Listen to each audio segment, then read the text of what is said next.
We quick pause and it goes to record, I think. This meeting is being recorded. Wonder of wonders. It works. Okay. I think we're ready.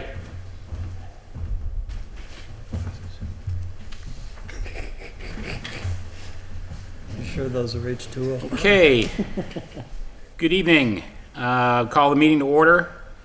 In accordance with the regulations or the requirements of the open meeting law, please be advised that this meeting is being recorded and broadcast over the Lunenburg Public Access Channel and on Facebook Live on the Public Access Facebook page, which can be found on the agenda that is posted on the town website. The following information is also provided for members of the public that would like to participate in the meeting remotely. To participate remotely from a computer, please use the link also included on the agenda or dial from telephone at toll-free number 888-475-4499. The webinar ID, which can be accessed through either the phone or the Zoom app, is 8817-817-1671. If you have not registered with Zoom, you'll be asked for your name and email address. No participant ID is needed, just press pound when asked. Telephone users may dial *9 to request to speak after joining the meeting. Computer and app users may use the raised hand feature to request to speak. The agenda lists all topics which will be discussed at the meeting, and for those reasonably anticipated by the chair, votes may be taken as a result of these discussions. Not all items listed may in fact be discussed, and other items not listed may also be brought up for discussion to the extent permitted by the open meeting law. Okay, first order of business, announcements. Does anybody have any announcements? Okay, seeing none. Public comment, any public comment from the board? I would like to welcome our new members. Mr. Tom Gray, and Mr. Tom, is it Baelish or Baelish? Baelish, yeah. Long A.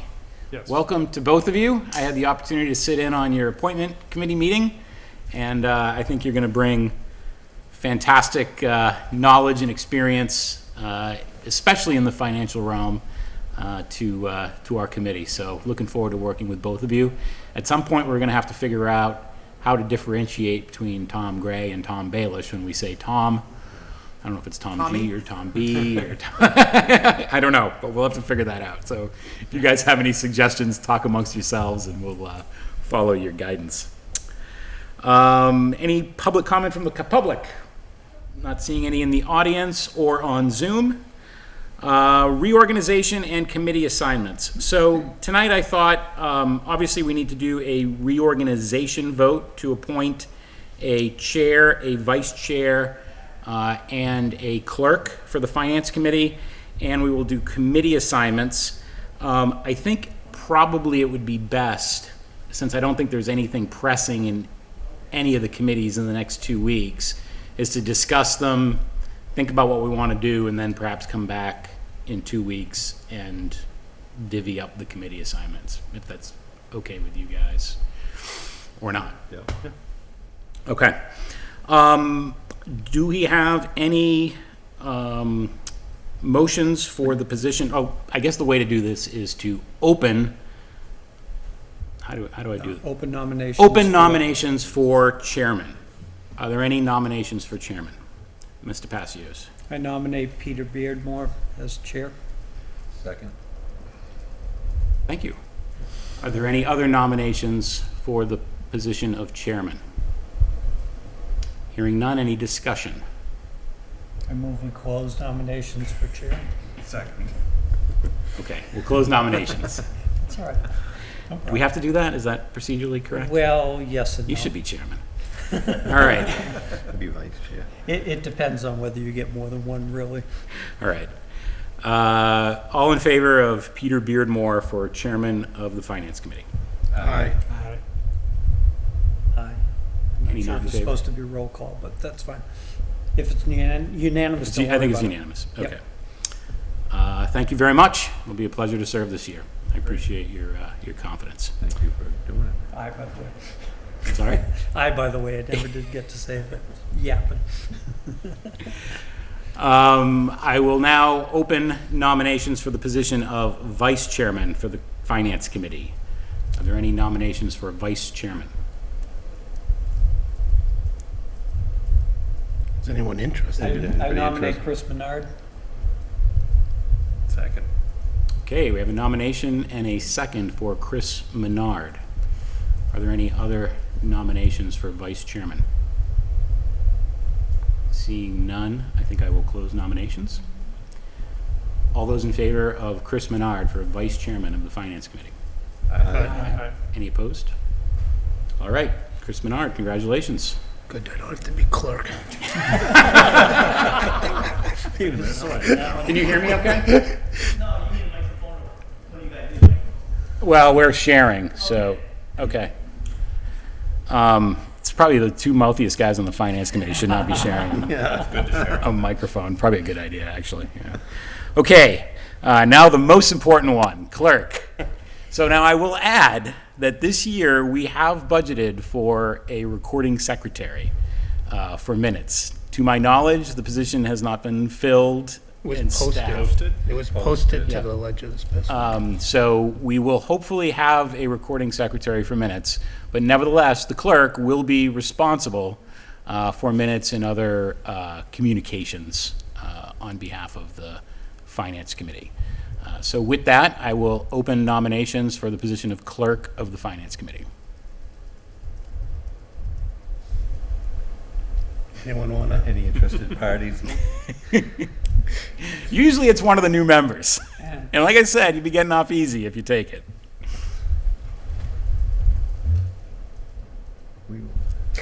Flip a coin. It's not my strength, but.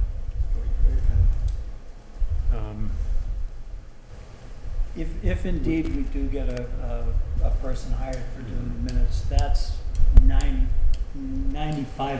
of the job. More, You know, yeah. Yeah. That's the biggest. It will transform the clerk into just making sure that that happens and that they get sent to the town, to the. To the town clerk. Town clerk, after they've been approved and stuff like that, just keeping track of making sure that what's supposed to happen happens. My transition in life right now, there's no way I'd be able to do it. So just make that. This is when either Tom Gray or Tom Baelish nominates the other guy. That's how it's done. And I congratulate Heather, by the way, on all the work she did for the Yeah. past year. Yeah, it's a lot. Should we flip a coin? You want Sarah to flip a coin? Yeah, if one of us has to do it, I guess. I mean, you could be co-clerks if you wanted to work together on it. All right. An alternate? Yeah, okay, we'll do that. Why don't we? Can we alternate? Yeah, we can have co-clerks. We can do whatever we want. Together. Yeah. All right. So I will take that upon myself then. I will nominate Tom Gray and Tom Baelish to share the role of clerk this year. Second. Any other nominations? Dare I ask? I will close. It's happened like I dodged that bullet. All those in favor of Tom Gray and Tom Baelish to share the role of clerk for this fiscal year? Aye. Aye. Any not in favor? It is unanimous. All right, yeah. It is unanimous. All right, thank you for agreeing to serve in your capacities as new Finance Committee members and co-clerks of the Finance Committee. Okay, so committee assignments. First, I think it's important, since we have new members, to just kind of go through what committee assignments and liaisons are and do. The intent really is to keep the Finance Committee informed on what is going on in other boards and their business that might be relevant really to the Finance Committee, and to report back to the Finance Committee. It's really as simple as that. There's really no reason to speak on behalf of the Finance Committee. It's really just to be a liaison and somebody to connect with that the other boards or roles in town can reach out to us, and we can also bring back from our interactions with them. In some cases, these are committees, and in some cases, these are functions in the town.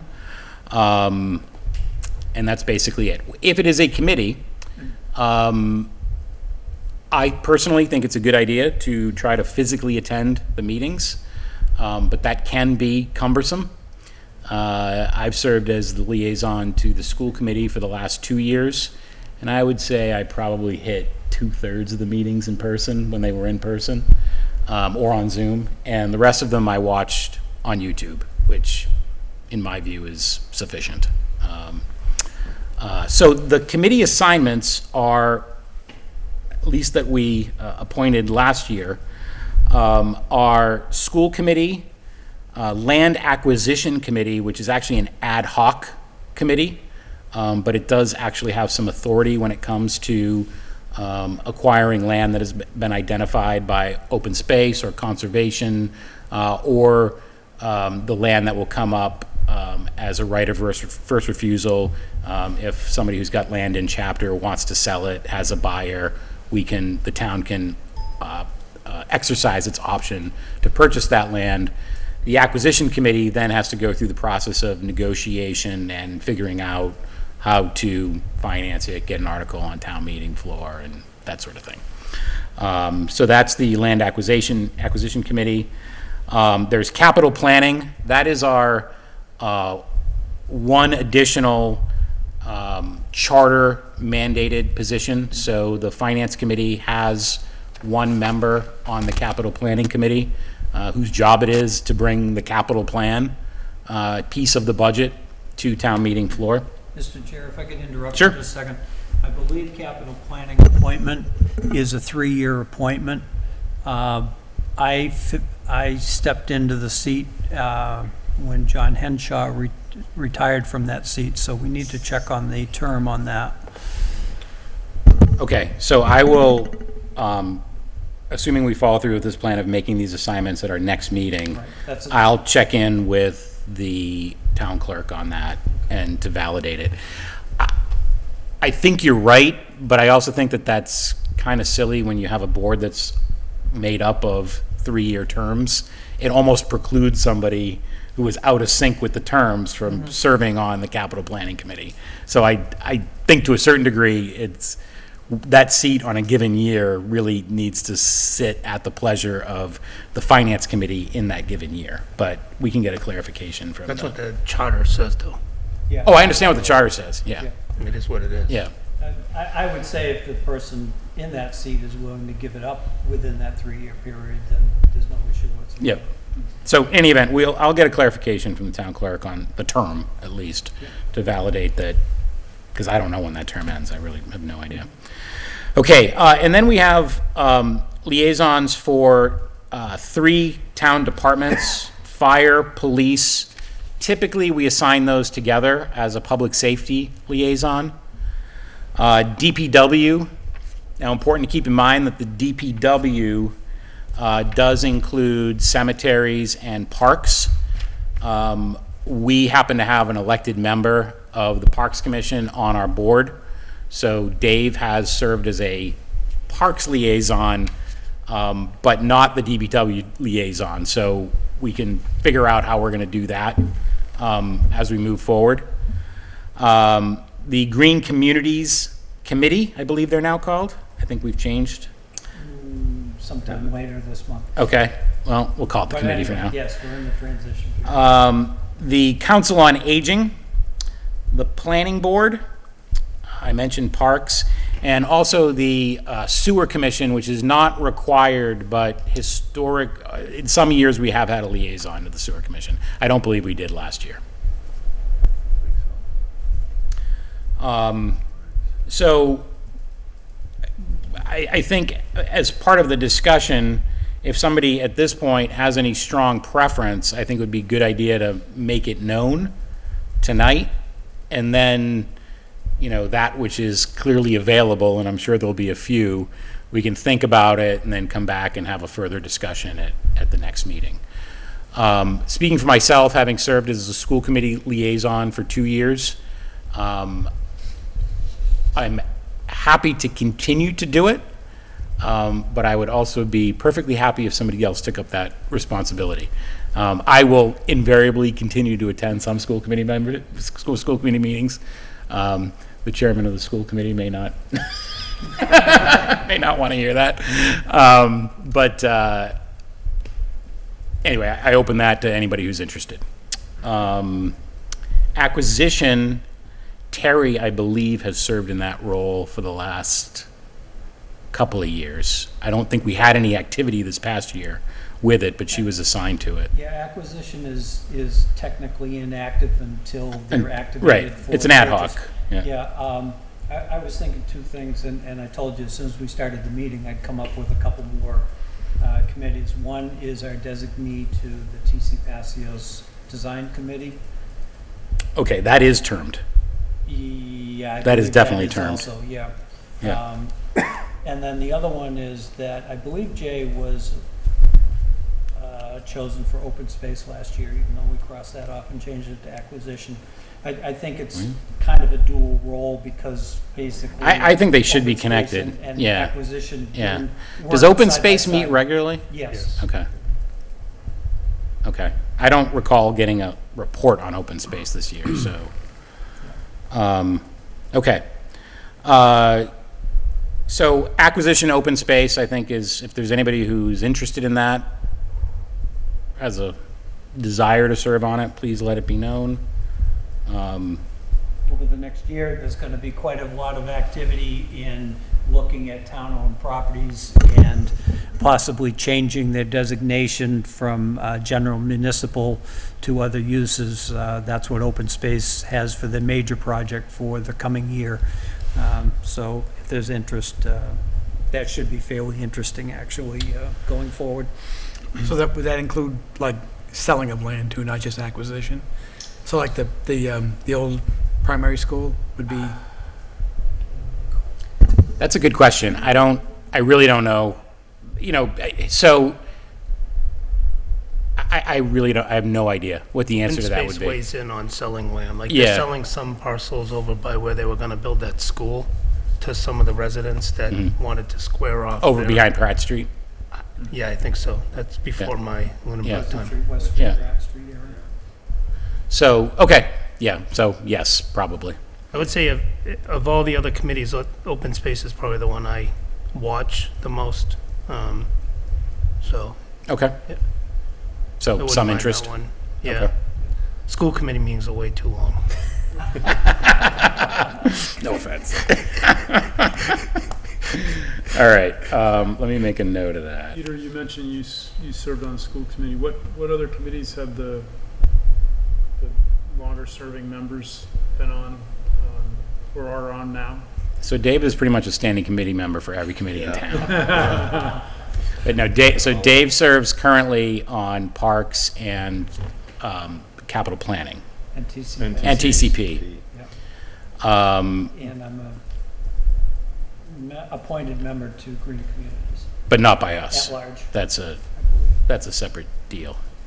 You're an at-large Yeah, member right. that's appointed by the Right. Board of Selectmen. Right. Okay. And Jay, have you been a liaison this past year? Within Green Communities, but then Okay. Oh, okay. All right. I did fire and police. Fire and police. Okay. There's also Gonna give me, that's a good idea. Pack to the rescue. There's also the Association of Town Finance Committees, which I was on, and I have no clue what they did. Thank you. I don't know if they were just not that active this past year, given the So, circumstances. yeah, so that's something, you know, that and MMA is something that, you know, is sort of one of my personal goals for this year, is to kind of, with MMA anyway, not necessarily the Association of Finance Committees, to kind of unscrew the cap on that and get more involved. I did attend some MMA online conferences this year. They're actually quite educational, but I don't know if, and they were very well attended because they were all online. Historically, they've all been in person and difficult to get to because they happen at like 10 o'clock on a Tuesday. So I have some interest in MMA that I think is probably closely enough related to the Association of Town Finance Committees that I'll probably be interested in reaching out to them. What's MMA? Sorry. Mass Municipal Association. Okay. So they effectively operate as a lobbying organization for municipalities. Got it. And if you haven't already, you will start receiving email from them as soon as they're informed that you should be on their mailing list. If they ever get back to their in-person annual meeting, that's Yeah. an incredible event. Yeah, so they do an annual meeting usually in the middle of winter. It's been mostly at the Heinz Convention Center, but it's had a couple of other venues over the years.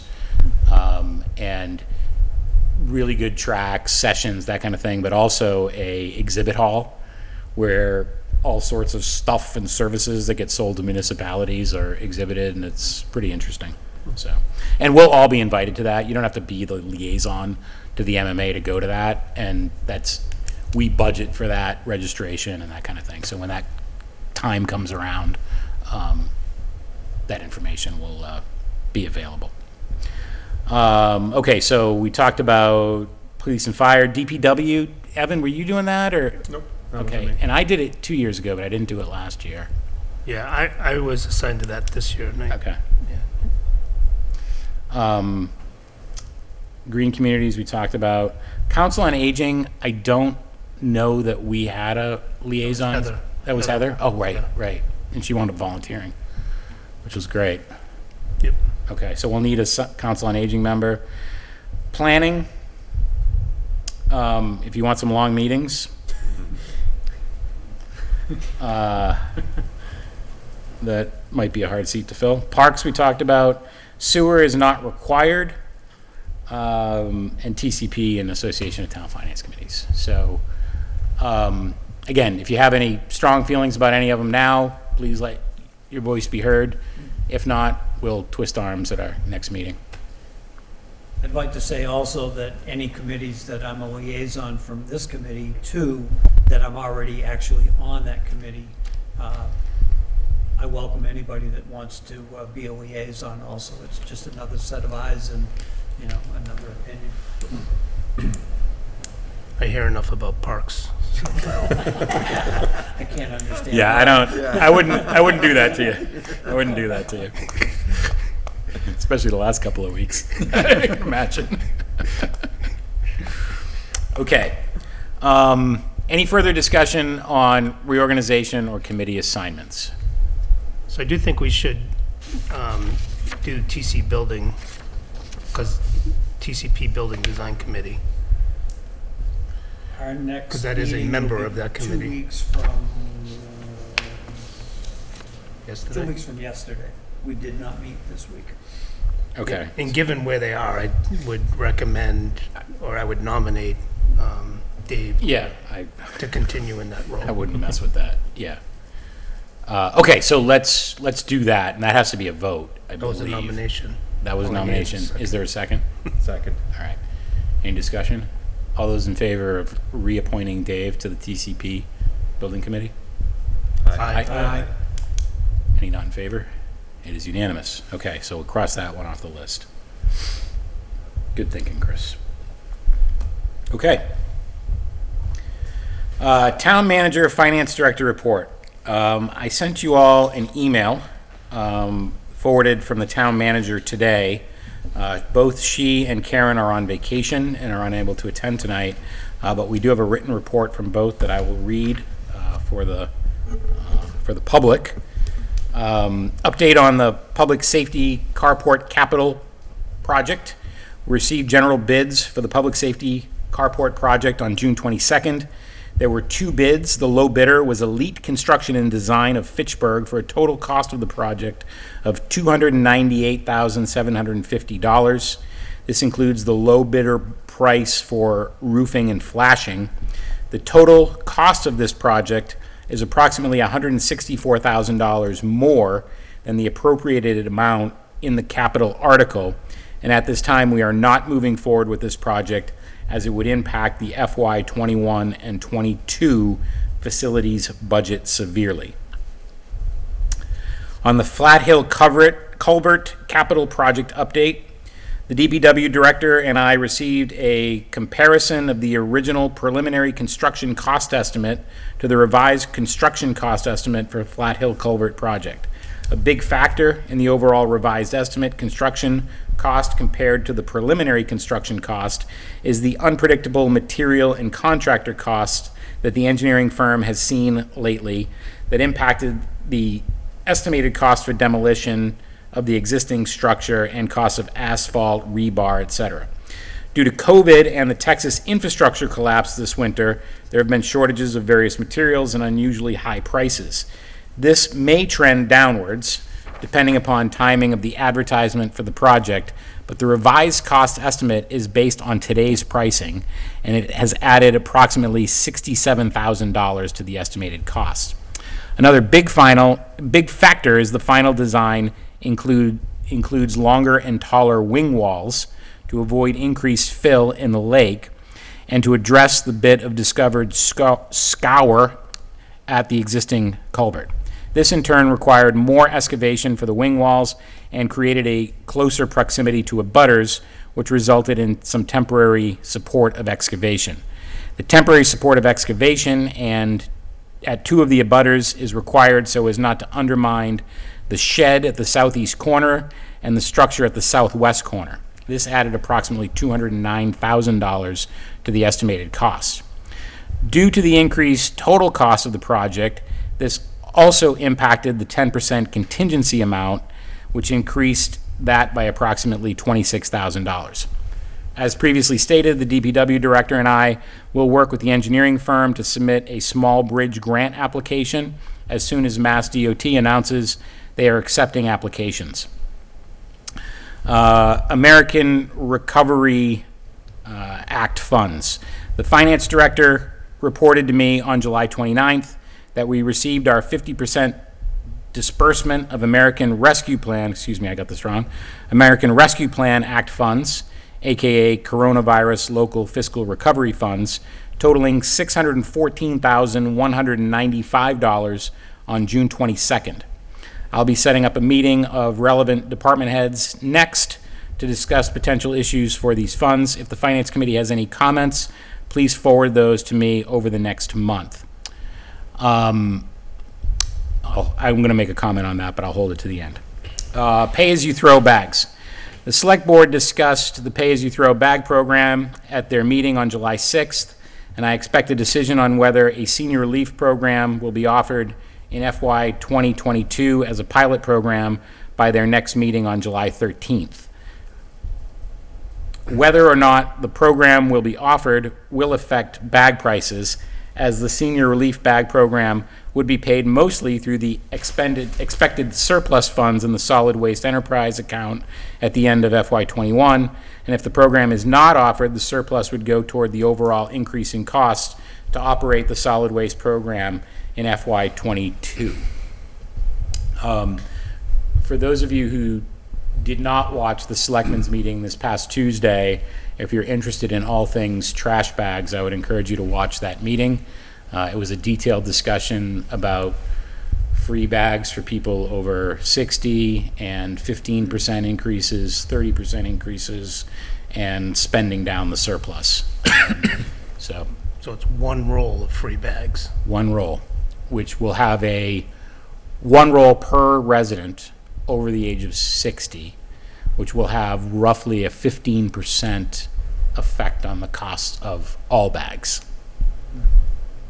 And could cost the seniors more in the long run. So it sounded from my understanding of the discussion on Tuesday, that that's a financial analysis that will be done prior to them making that decision.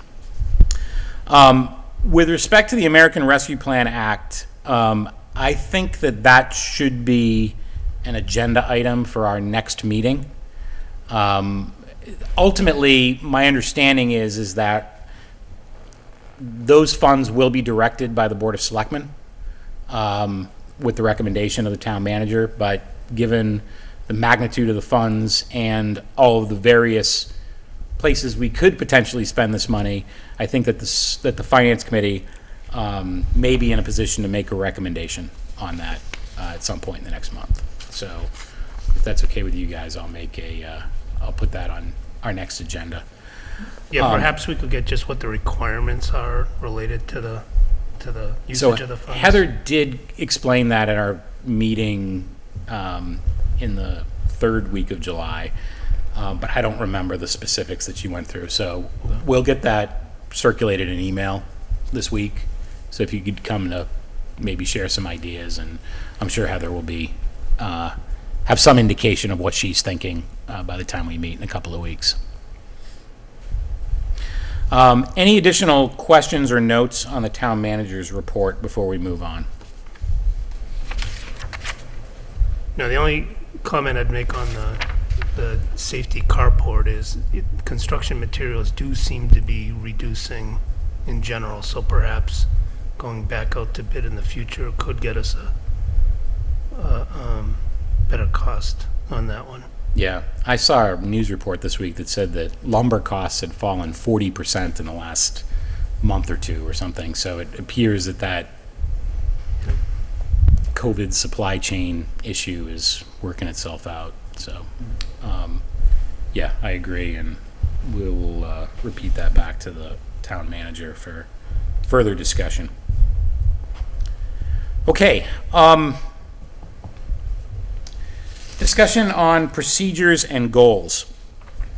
So for the benefit of the new members, the Finance Committee, over the course of the winter, identified a number of topics that we haven't resolved, I guess is how I would put it. And they fall into really two buckets. One is procedures. How should the Finance Committee go about its business? And one is goals. What would we like to accomplish over the course of the next year, at least with respect to how we do our business and what we might go deeper into, who we should converse with, what we might want to drive to ground around issues that are lingering. And so a month or two ago, Chris put together a document which was a discussion document which he shared in the OneDrive, and I printed a copy of it tonight but neglected to print multiples. So what I and Chris, I'd certainly ask for your thoughts on this in terms of how we might come at this. My thinking is I can read through the document and maybe we can discuss each of the items and maybe even classify whether it's something that we want to formalize in a procedure or goals document or not. And then we can kind of divide those and come up with a draft that we might be able to discuss more formally at our next meeting. Does that sound like a okay way of coming at this? Or I'm certainly open to any other Yeah, and thoughts or ideas for how to do this. Yeah, and the document, if you have OneDrive here, it's in the May 13th meeting material. And what we did is we did update that live when we were talking about it. So that should be reflective of So the the document discussion we reflects had. our most recent discussion on the topic. Okay. Yeah. Okay, so Chris broke it down into 3 categories.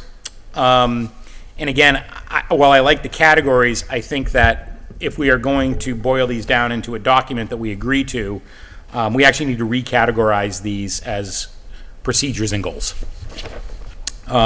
So his categories were good this year, meaning through our last fiscal year, fiscal year 21, improved but not 100%, and things we should be focusing on in the coming year. So good for the past year, the notes were, we had a solid budget and good financial health, which I think everybody would agree to. I'm not sure that needs to find its way into a document, but I think that that's a good comment. We did institute a informal procedure to require, I'm putting in air quotes, 48 hours to review documents. Now, anybody who paid attention this week, you will note that there was not 48 hours to review documents. But we also had an issue that came up suddenly at the end of last week that we had to react to this week. So, but I do think that that should be part of our procedures document, if everybody agrees to it. Definitely, it's really difficult to sit up here and have the knowledge you really need to discuss it. Yep. I agree. Capital Plan one-sheeters. So this was something that the town manager did this past year, I think at Chris's suggestion initially, Yep. which was for every item on the capital plan, we actually had a PowerPoint slide that explained what it was, including a picture of what the thing was, which is pretty helpful when you have things on the capital plan like trackless, which I think we know what that is now, but I always say my Volkswagen is trackless, so I'm not sure, but it didn't cost $200,000.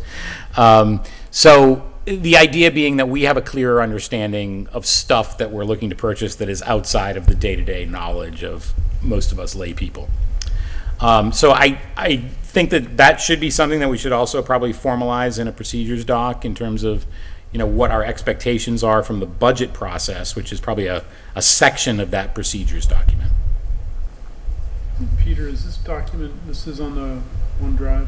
The document that I'm reading from? Yeah, Chris, it's, It's the May 13th meeting so for meeting materials. materials, May 13th.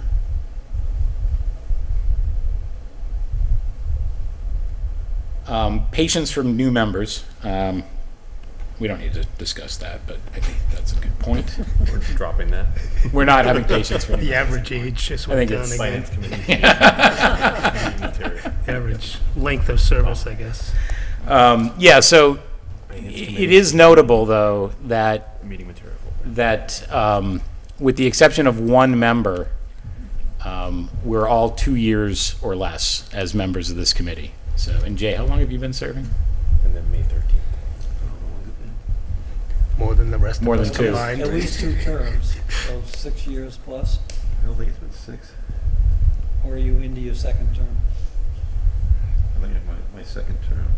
So suffice to say, we have one veteran on this board, which does require that we kind of work as a team to help each other, to prompt each other, because there's a lot to know and to remember here.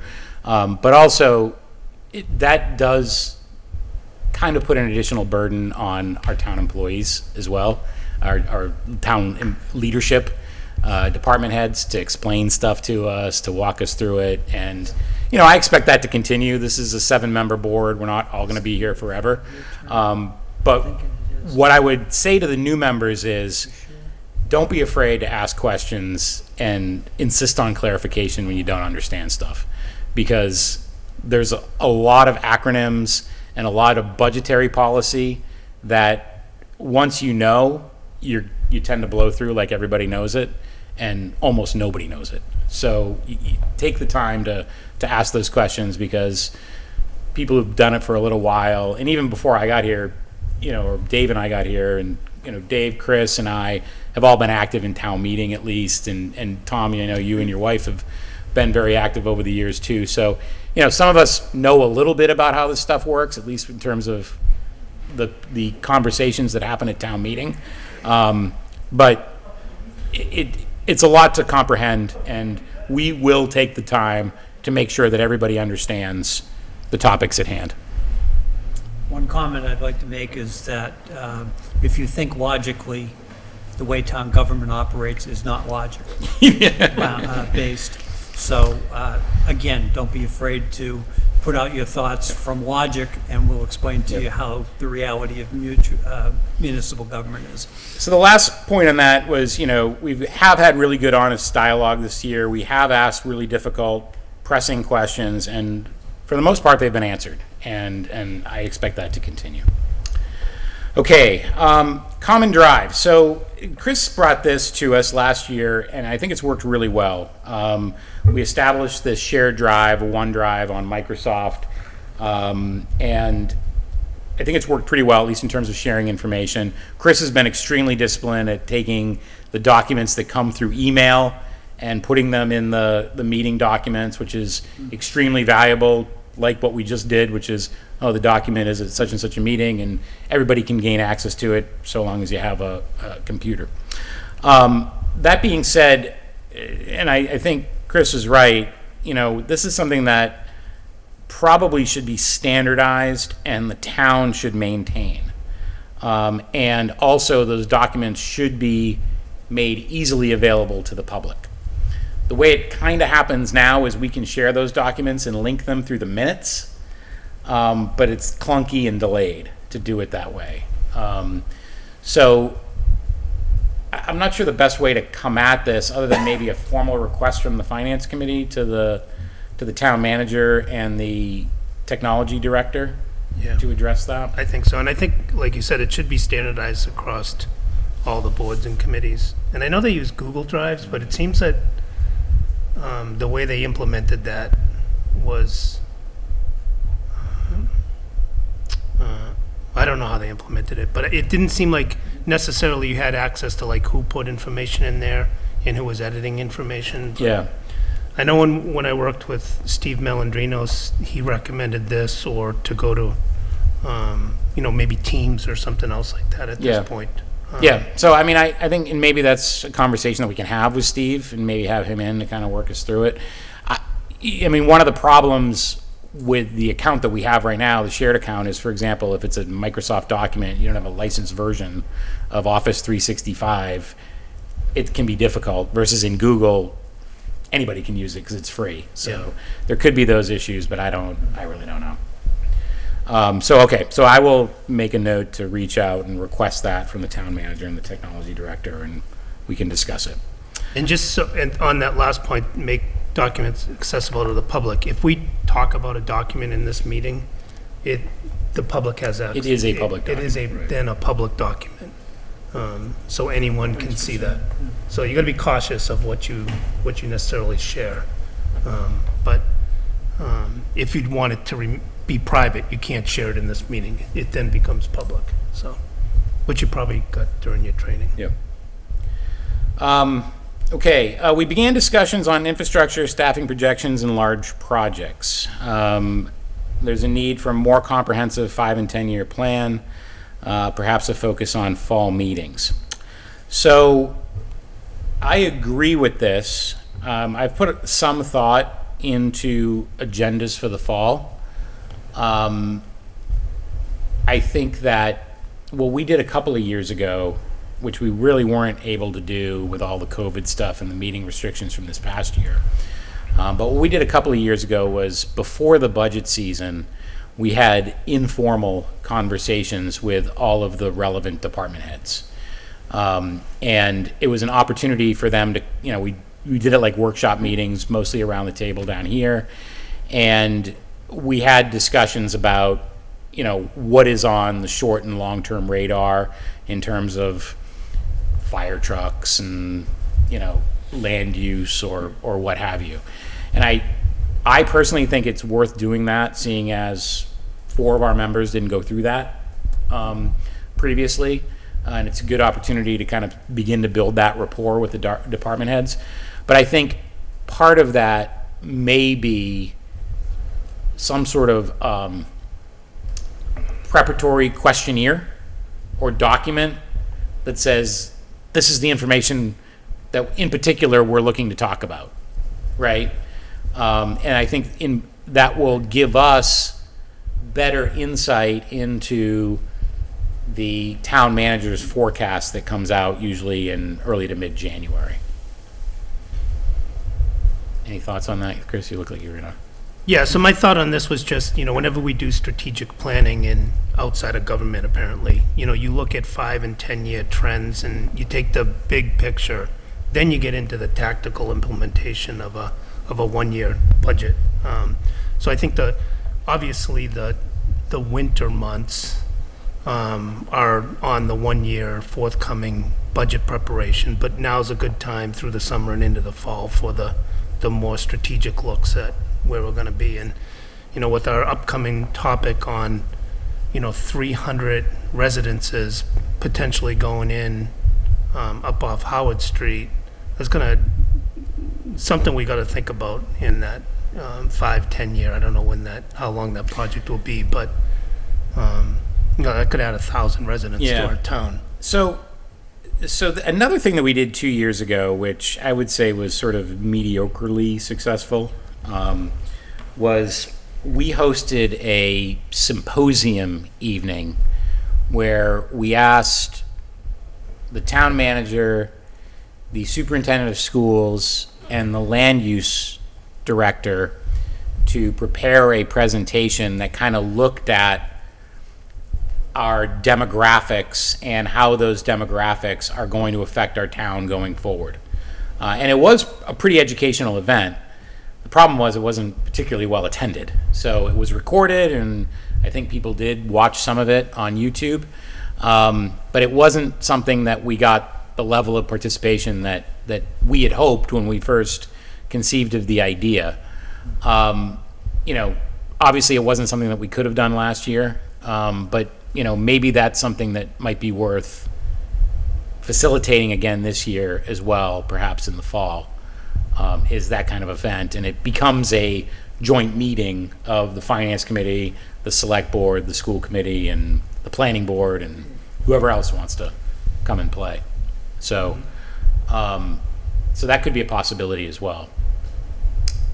I think especially if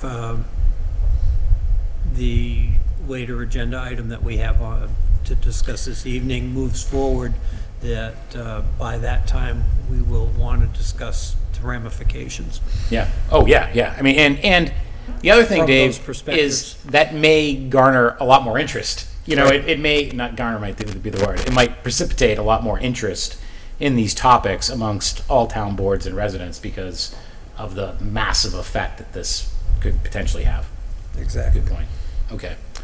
Can I ask, so Chris, your point on here in the 5-year and 10-year plan, so is it just is what's done now just a kind of a rolling annual budget, and what is the overarching, is there an overarching plan, or you're saying there isn't one, we should work towards pushing people to put one together?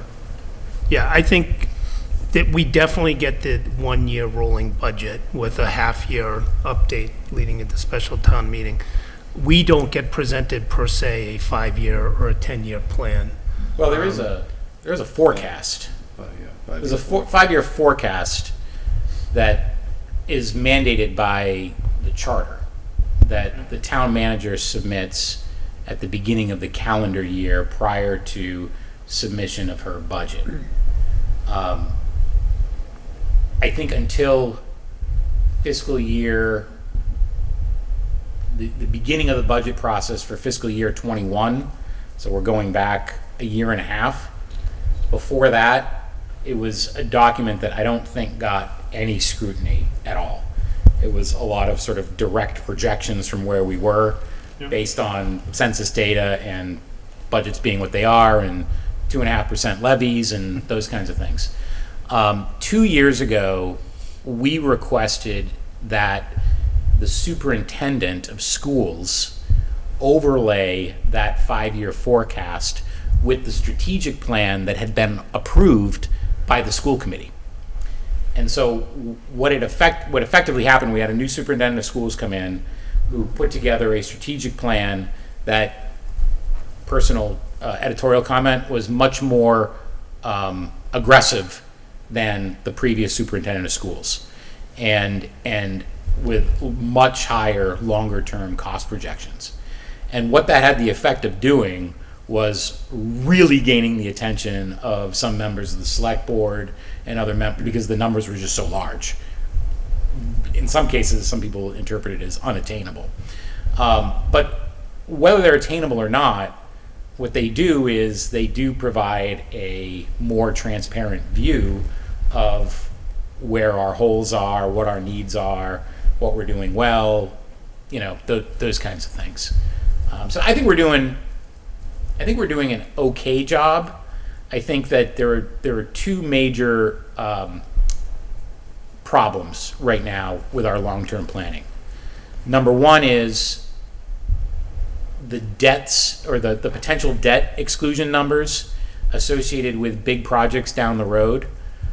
In particular, TC Passios and Turkey Hill are just gigantic questions. And, you know, we have some projection documents that we created in the past year. If you overlay what you think interest rates are going to do in 3 or 4 years, some of those might not be attainable, you know, given our current limitations. So those are things that I think we need to really kind of come to grips with and spend a lot more time on. The other thing is we need to do a better job at socializing and communicating this information, which right now, because of the way the schedule works, it kind of happens in the first 2 weeks of January, and then a week or two later, we're into the proposed budget from the town manager. And so your long-term scope is a very short-term activity in our calendar. And so one of the possibilities might be to stretch that, you know, more toward the fall and get those conversations going earlier. Yeah, and then just another comment is just, that's exactly what I remember from the town meeting, is those two big projects and how, you know, what are the implications for, you know, the next 5 or 10 years. And so that's one of the things that caught my attention at the town meeting. So I think it's worth spending some serious time on those two at least. Yeah, and we do have some financial projection documents that if you haven't seen, I can direct you to. I think they're on the shared drive someplace. Okay. So the other thing that we are responsible for are the fiscal policies of the town. We recommend changes to fiscal policies to the select board. And amongst those fiscal policies are caps to what we can have for debt, both Right. excluded and non-excluded debt. And what you'll see in those projections is they've been engineered to sit under the caps. But that's not necessarily realistic if you consider, you know, a spike in interest rates or something along those lines. So those are things that I think deserve discussion.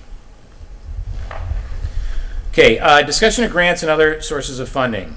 Explanations of source, use, control authority, large unbudgeted purchases, and Chapter 90 funding and expenditures. So there are items that we see as part of the budget process that are part of the regular department budgets, and there are other things that sit outside those budgets. So Chapter 90 is a good example. That is money that comes from the state. It goes directly into the DPW coffers and is directed by the town manager and the DPW director with the authority of the select board. We had an interesting situation last year where the former DPW director, it happened right about this time last year, the former DPW director and the town manager authorized the purchase of the trackless machine because the old one was not functional. And they used Chapter 90 funds to purchase it. So of our $470,000 in Chapter 90 funding, we spent almost about $170,000 or $180,000 on that machine. And my view of it was, okay, well, where was the oversight? Where was the public discussion? Where was the transparency of that decision? We had just decided at the previous town meeting that had fallen below the line for capital planning. And so we've discussed possibly amending fiscal policy to bring this before the finance committee. As I've looked at the fiscal policy, there isn't an obvious section for this, but we could certainly add one. It would be kind of a non sequitur, but that's okay if we think it needs to be there. Or I think we could have just sort of as part of this procedures document that we would agree to with the town manager, that any expenditures above a certain amount are briefed to the finance committee, and we call it a day. So I don't have a strong opinion either way on that, but, you know, I think, for example, you know, the Chapter 90 funds actually I believe came in above what we had projected them. You know, I think we need a solid review in the next several meetings from the DPW director on pavement anyway, you know. So anyway, any thoughts on this? Or Yeah, I mean, otherwise it would have been a capital item that goes to the floor of town meeting through us, and so I think the purchase of a capital equipment through grants or others should be brought to our attention, and so we can weigh in on it. I mean, if it's some emergency, but it wasn't an emergency, there was no snow anticipated in July. Although, I don't know, this past week. The explanation that was given was you had to get it on order if we were going to have it to clean the sidewalks in January. And I don't know if you saw it around town. It's a beautiful piece of equipment, and it is a multi-purpose piece of equipment. So it's not just a snow blower. It also can fill potholes and do a lot of other stuff too. So, in any event, so do you think that that should be part of a procedures document that should be agreed to by the town manager? Is that? And should we have a threshold in terms of a number? Yeah, I mean, my opinion, whatever the capital number is, should be what the threshold is. All it is coming to the next meeting and kind of discussing it with us. What is the number now? Did the board, the selectmen? They haven't select- voted on it. The chair announced that will be addressed before the end of July. Okay. And the new recommendation is 30? 20. 20K. 20. It's moving up from 10,000 to 20,000 for the. I think that's trigger. reasonable. Yeah, we, capital planning discussed a higher number, but thought, after discussion with the town manager, that if we do it incrementally over a few years, and see how things go. And again, this isn't really a capital issue. It's more of a procedural and transparency issue than a capital issue, but I think that it's a reasonable way to bracket the number. Yeah. Our basic charge as a finance committee is to review and recommend financial issues of the town. And this is a piece that has not been, from our perspective, from my personal perspective and a couple other members of this committee, not a transparent piece of our financial spending. Yeah, I agree.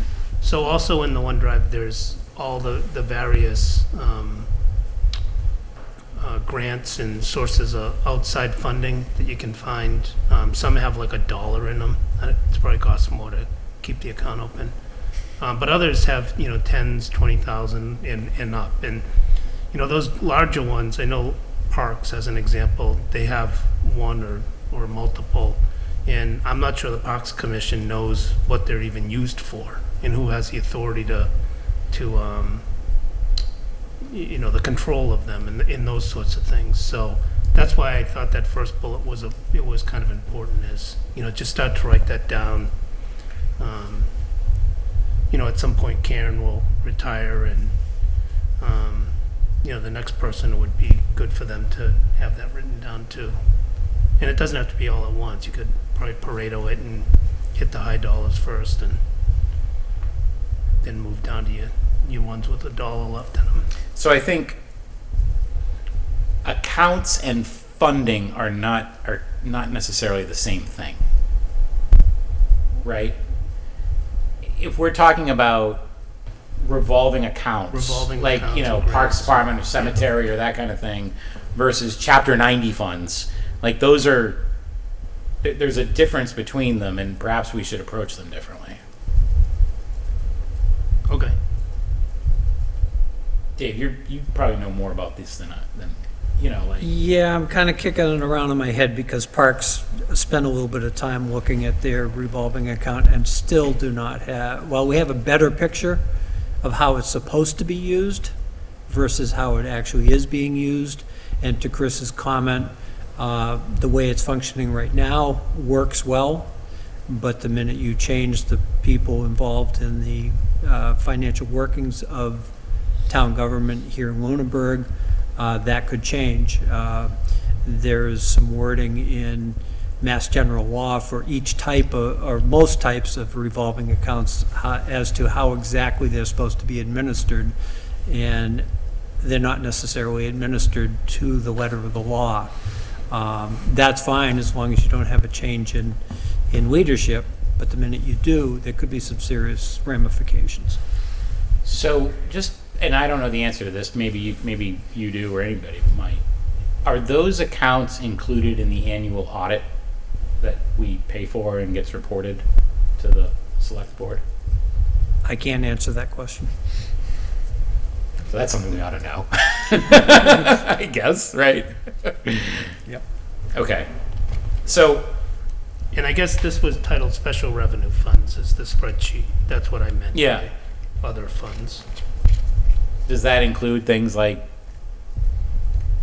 the account where you buy cemetery plots and it goes into that account and the, I mean, there's But it's like community policing and, click it and ticket and. yeah, okay, oh, okay, so those are grant-funded accounts. They're different than revolving accounts, I believe.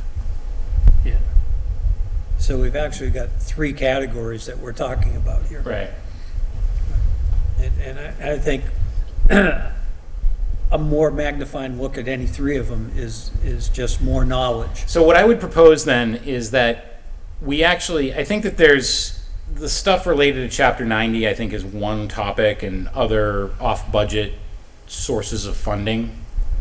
But I think that the accounts discussion may be something that we want to have with Karen and kind of sort that out and categorize it so that rather than trying to write a procedure or policy document around it that we don't really understand what they are or what oversight they have, I think it might make better sense to have Karen come in and explain it to us and then figure out how we want to come at it.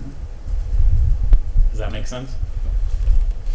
Yeah, it just seems to me that a brief description of what it is, who has authority over it, how it's used, how it's funded would, just take And just that treat it like an Excel inventory. spreadsheet and go Maybe a just little treat it bit- like an inventory. Yeah. Yeah. And break it into two categories, one being grants, the other being revolving accounts. Okay. All right. I don't want to belabor this much further tonight, but we do need to iron it out. Okay. Focuses for next year, third category. Some of this is a bit redundant to stuff that we've already talked about, but review and approval from boards and commissions with oversight. So this is an interesting topic. And inclusion of 5-year planning in case money becomes available, and the process for year-end spending can be improved. So there's actually a couple of topics here. The first is we are organized such that the budgets come to us during budget season from department heads. And some department heads have a lot more responsibility and interaction with other boards, most notably the DPW. So the DPW, in addition to plowing the roads and that sort of thing, which is really under the auspices of the board of the select board and the town manager, we also have cemeteries, for which we have elected cemetery commissioners, and parks, for which we have elected park commissioners. And there have been instances in the past where those budgets are brought before us and they have not been brought before the respective boards before coming to us. And so I think that that's a topic that absolutely needs to be part of a policy. But then also, and I think part of the point that you were making, Chris, here is that frequently the town manager is asked for, what are your recommendations for earmarks and stuff like that for state funding as opportunities come around. You can kind of predict them, but they don't happen on the third Tuesday of March. They happen when the legislators are in that part of the budget process. And then there's also end of year money where, okay, we're either going to roll this money into free cash or perhaps there's an opportunity to spend it on something now that would be more useful or more advantageous for us to spend the money sooner rather than later. And I don't think that we've done a good job as a town in identifying those opportunities and formalizing that by elected or appointed committees. Yeah, in my recollection, it's usually a scramble because, as you said, you get very short notice. And if you don't have a list already put together, then you're just working off the cuff as to what projects to suggest. And town manager runs up against that quite often, and quite often what ends up happening is the select board's list of projects that didn't get funded the year before just get rolled into the next year. There really isn't an analysis of what new priorities might preempt last year's priorities. So should we be asking for, as part of budget presentations, that be a section? Well, I think if we're gonna pick on DPW because they're the kind of miscellaneous, they do highways and then anything else that no one else wants, kind of, right? But like you said, they have parks and they have cemeteries. I think the budget should go, that aspect of the budget should go before Parks Commission and should go before Cemetery Commission prior to coming to us, and they should approve or not. In fact, I do think that both of those boards and commissions should be modeled more like the way the library is modeled, where they have more of a say even in the direction of how to spend certain monies. And so perhaps that's another focus for this year maybe, but I think this big lump, DPW with some for parks and some for cemetery, it should be noted, like, this is really what parks gets. So- This is what cemetery gets. So I agree, but I think that there's really three different issues here. Number one is the budget as it applies to parks and cemeteries. There's materials, there's hours, there's those kinds of things. And I think the DPW, I think if you were to ask how many hours are being spent on parks and how many hours are being spent on cemeteries, it's probably not known right now, or or they're very fuzzy as in terms of projecting in a year out, but maybe that's something that should have some granularity and should have some rigor around the planning. So that's one thing. With the oversight of the appointed or elected board, absolutely. The second thing, though, is the unfunded priorities, right? Like that priority list that when somebody comes around and says, hey, I got money to spend, you just go to the list and you go to whatever the first thing is or whatever the top thing that fits the amount of money that's available, and you plug it in as best you can. And I think that is also something that should be agreed to by the governing board of whatever that function is. Right. So there's really a couple of different aspects of this. There's the operating budget, there's the appropriation of resources, and then there's the priorities. Yep. Do they give us a one-year budget, or is it a multi-year budget? It's a one-year budget. Yeah. The projections that come as part of the forecast are more top-line spending and then positions, and then capital. The annual budget is more detailed. Okay, so I'll try to figure out a way to work that into a policy.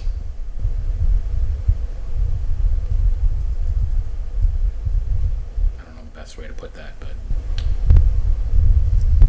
okay.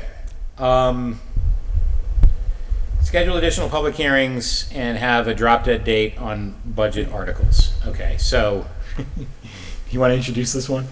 Yeah, I mean, so this past town meeting, we heard the budget associated with the TC Passios follow-on contract, like 2 days before town meeting, or, yeah, 2 days, right?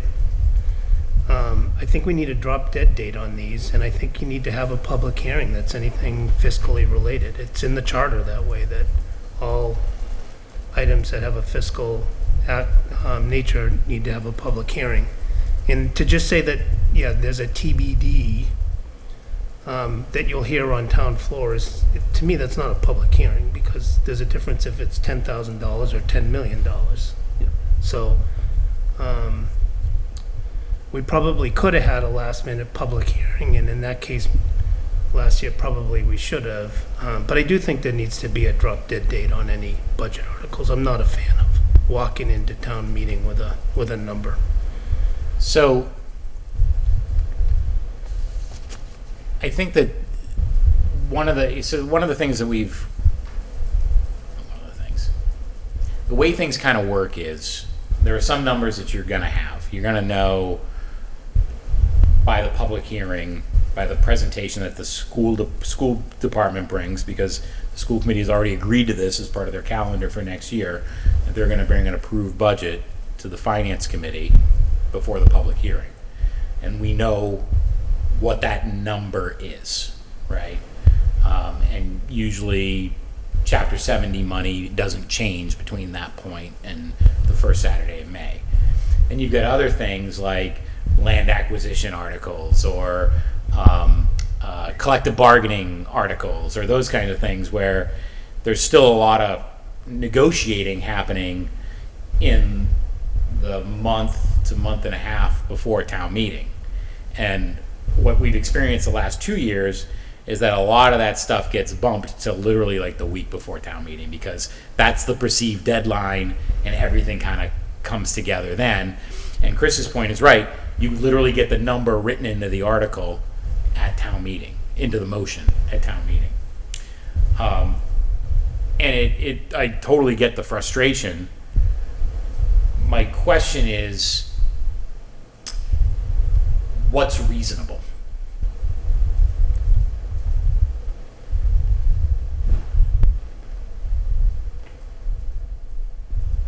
I mean, couldn't you have a drop dead date and then have some sort of a policy to say, okay, if it comes after the drop dead date prior to town meeting, you have a procedure for saying, okay, this vote needs to take place, therefore, so you can schedule a public hearing, emergency public hearing or something to get it in there. Or on the flip side, can you say, there is a difference between 10,000 and 10 million, could you say, sort of set up categories and say, we don't know what the number's going to be, but we can discuss at a, 10,000 to 100,000, 100,000 to a million to 10 million, or at least kind of. So that's kind of what we do now. I mean, the subtle, the not subtle difference, the big difference is to the point that Chris made earlier. We hold our public hearing, typically our last meeting in March, right? Then we'll typically meet twice in April and work through any numbers that are coming through, but they're not public hearings. They're just finance committee meetings. Then we show up at town meeting in the first Saturday of May. So we could easily host those meetings in April as public hearings. I don't know what, the net effect is that the public can come and ask questions at their leisure. But I'm not sure what the actual, short of a deadline that says we're not hearing anything after the middle of April. I'm not sure what effect it would have, I guess is what I'm getting at. And I'm also not sure to what extent we have the authority or how we would actually act on it, right? We say we're not hearing anything until April 15th. Okay, big deal. The select board are the ones that put the articles on the warrant, and they handle the motion sheet. We don't. So the most we could do is to recommend against passage of an article. Would we actually do that because we didn't have the number 2 weeks earlier? It wouldn't be able to be brought to town meeting because it's in the charter that a public hearing must occur.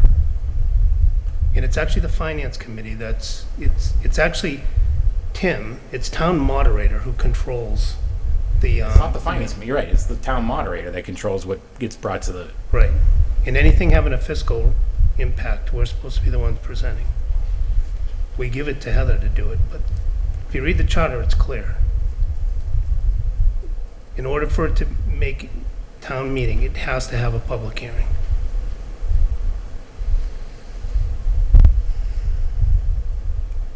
It's in the charter.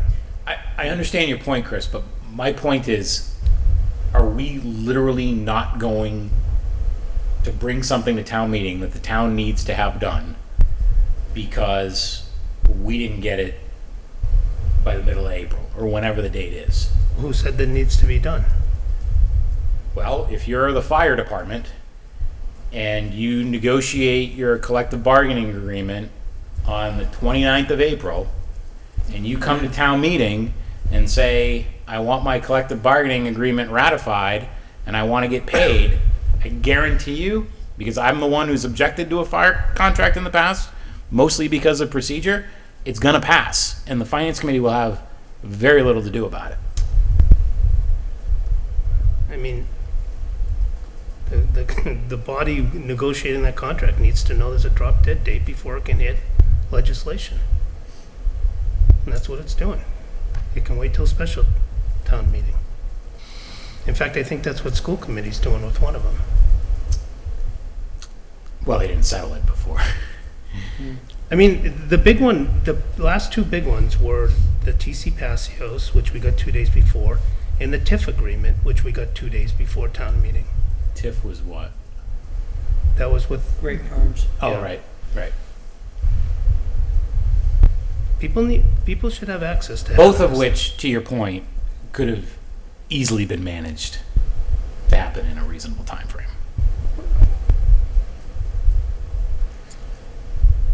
I don't know, is it agreeable? I mean, we had this discussion with the previous chair, making some suggestions that, as Peter mentioned just a few minutes ago, that we post the last two meetings, or the meetings in April, as public hearings, and see how that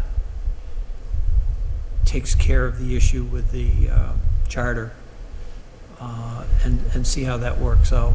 I don't see a fix that we can think up and get everybody to agree to overnight. So I think if we take a proactive approach and go with the public hearing process to stretch into April, the only thing I'm not sure of is exactly what has to be legally posted as the notice for that public hearing. Is it just that it's a public hearing for It has to be financial, excuse me? I think it has to be advertised. Right, I know it has to be advertised, but I'm saying, does it need to have a subject matter in the advertising? I'll have to find out. I don't know. That's the only Yeah. question I have. Otherwise, I think that would cover it, because then we could open a public hearing, discuss the new numbers affecting whatever articles. And 9 times out of 10, it's moneyed articles that the number comes in last minute, or Oh, yeah. isn't ready until town meeting. Yeah, As you say, the budget is the budget, it's approved well in advance. There may be some last and I second. do think we can have some effect on this. Like, I mean, until Dave and I joined the finance committee, I think there were several years before we joined. Jay, you may remember, but I think that the school department brought an unapproved budget to the public hearing for several years. How do we fix that? We went to the school committee and the superintendent said, "Can you bring an approved budget to the public hearing?" And they did it.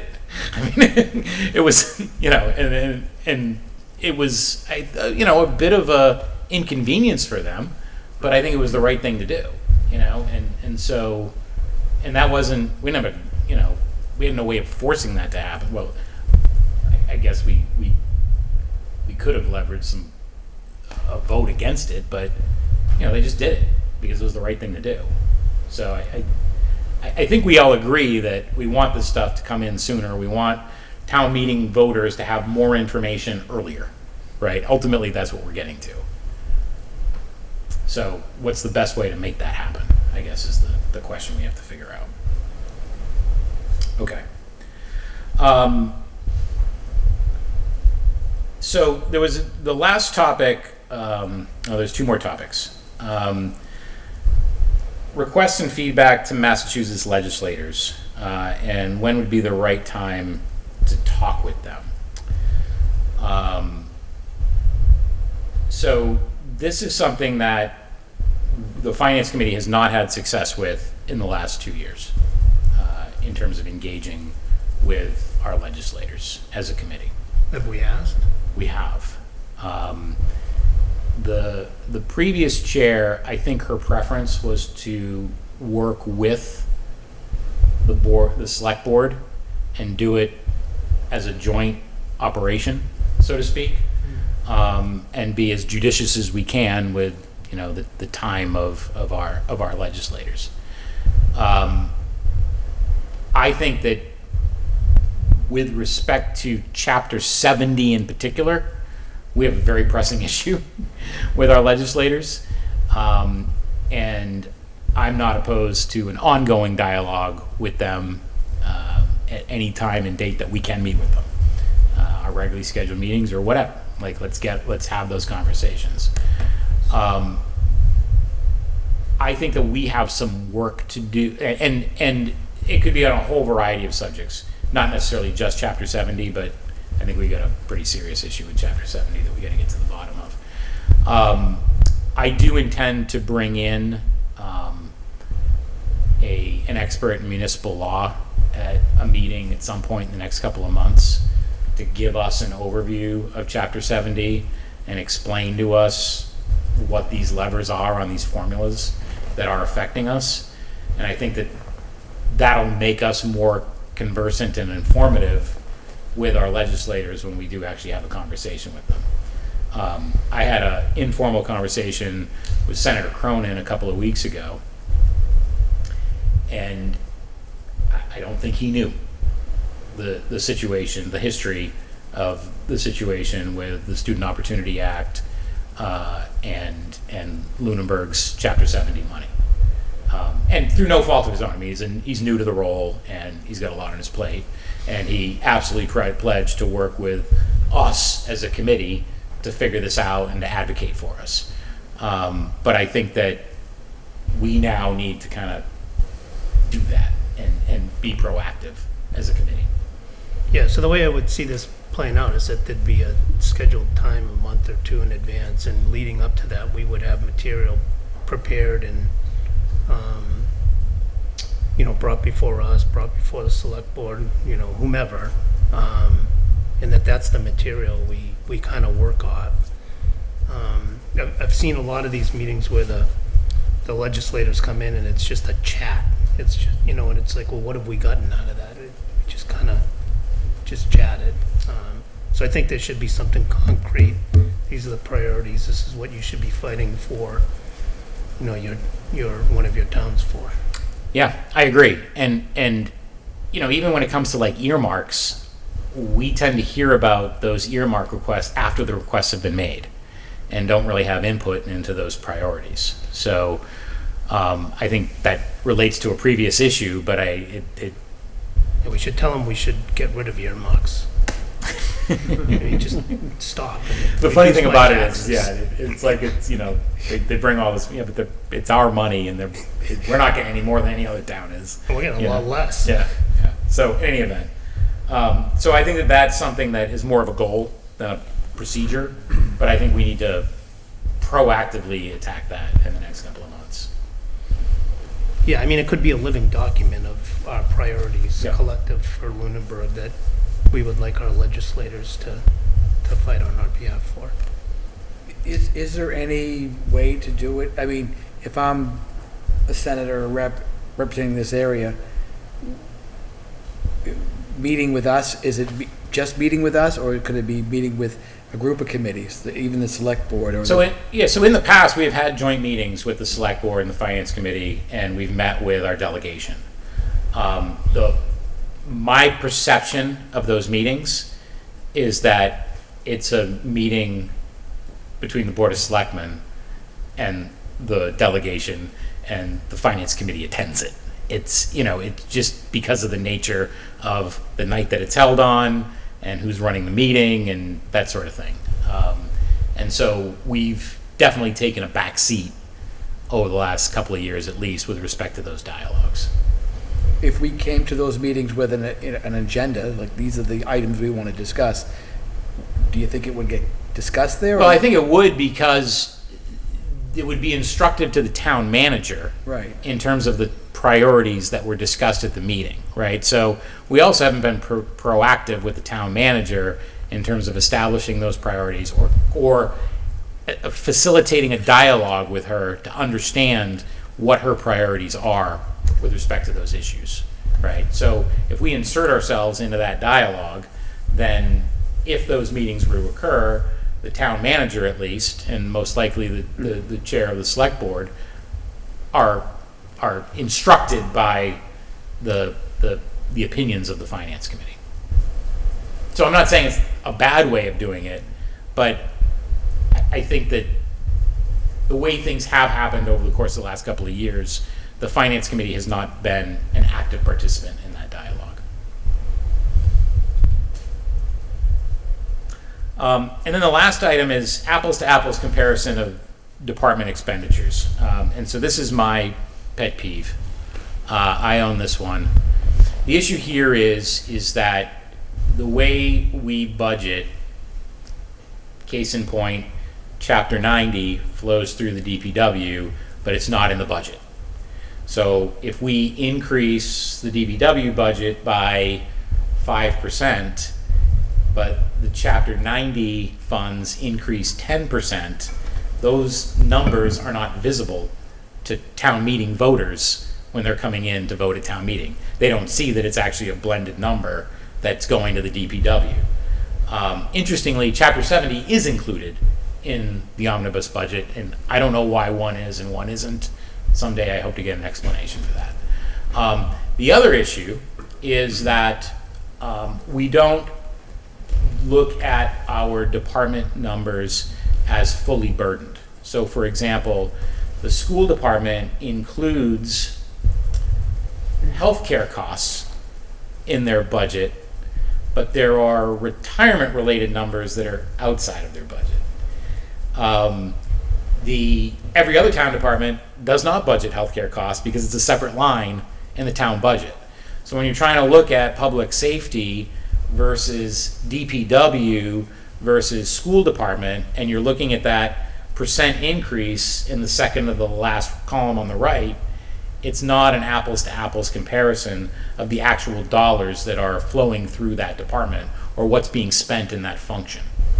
And so one of the asks that I made last year, which we were not able to turn on, and it is a big ask, I think, for the town accountant and the town manager, because it's basically asking them to create a view of the budget that they're not set up to do, is an apples to apples view to the best we can. And so far we haven't been able to do it. So we can't get like a departmental budget for each of the departments broken out, then a thing where it's adding and subtracting things, and then at the end, it consolidated, it equals the total budget. So far, well, That's- yeah, so there's just lines that are always outside of the budget that are carried someplace else, but when they're carried someplace else, it's a mixture of funds that service multiple departments, and so you're blind to where the actual dollars are being spent. Like the plow that does the parks and the cemetery. So that's a very good example. In fact, that's all within DPW, and that is somewhat blind as well. Yeah. So I think that should be a goal for this year, and something that we should kind of work with the town manager to negotiate how we do this and what's feasible. Because I'm also sensitive to the fact that this is a really hard ask. Like, most of the budgeting that occurs right now is done, using the budgets that already exist. You just add a line for the new fiscal year. It's in a computer system called Munis that does its own thing and operates its own way. And I'm not sure how easy this is to accomplish. I really don't know. But I do know that when I'm looking at numbers, they're not apples to apples. Okay, so what I would propose, and I'm certainly happy to extend this discussion, is based on what we just talked about tonight, I will break this down into a goals and procedures document, and do my best to craft something prior to our next meeting and have something in the OneDrive by 48 hours in advance, and then we can redline it at our next meeting, if that's it for you guys. Okay. Just one question while we're somewhat talking about the apples to apples comparison.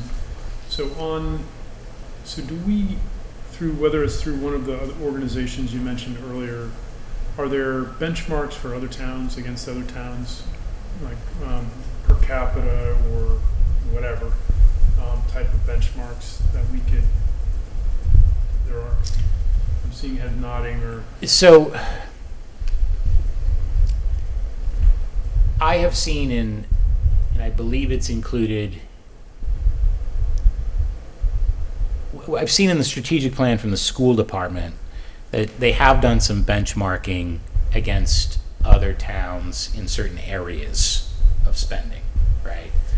Or they'll look at the average statewide or within our cluster of like size and demographics and those kinds of things. But I don't think we've ever done it like at a omnibus budget view. The other thing is that not all towns budget the same way, Right. right? Like we kind of do it the way we do it because we've always done it in a lot of ways, or that it's, prescribed by the charter. Dave brought up a couple of years ago, for example, in the town of Ashby,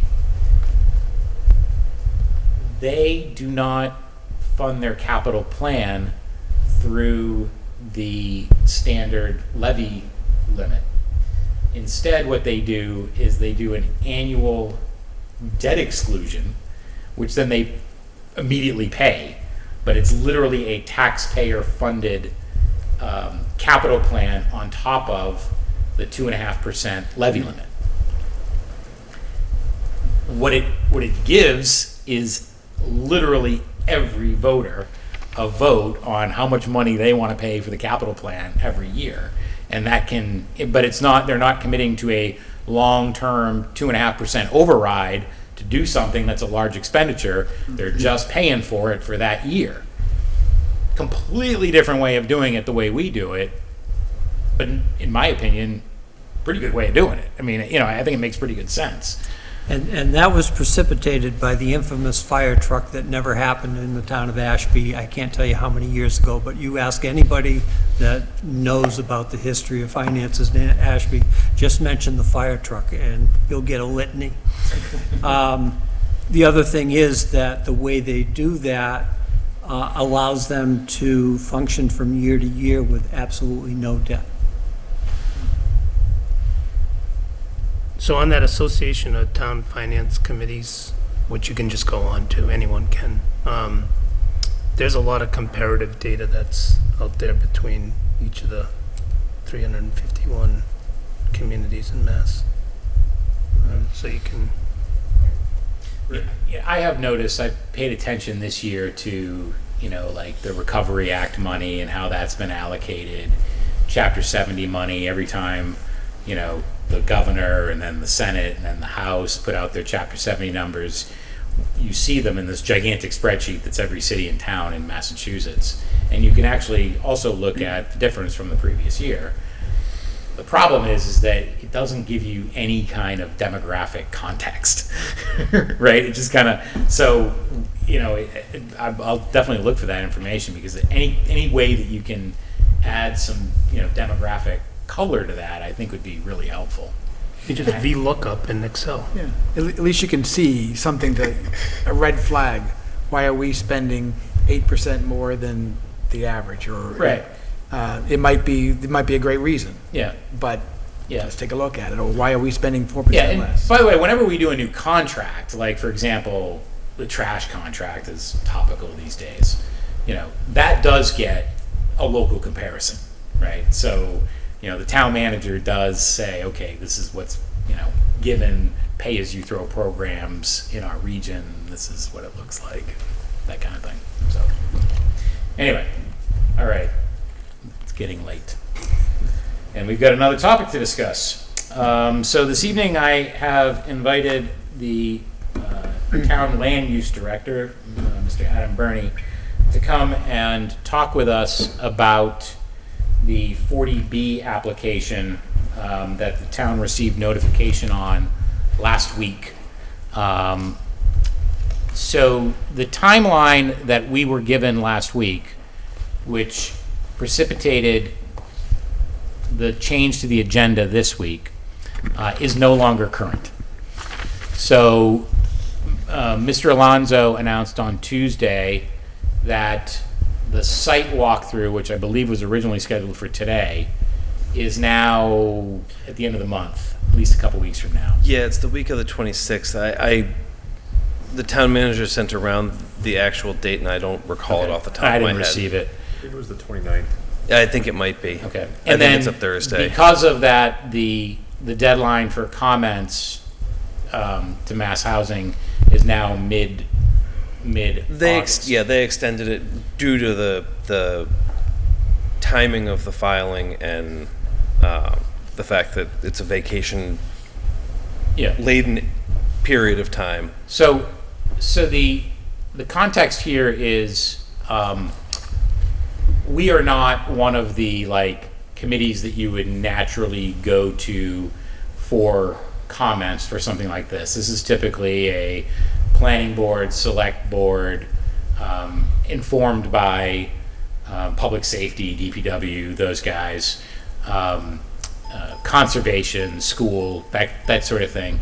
But any committee in town is invited to comment on this application, and those comments would be consolidated by the town and sent to mass housing. So we have the opportunity to comment on this, but not the obligation. So we may decide we're going to take a pass on it. I don't know yet. Up for us to discuss.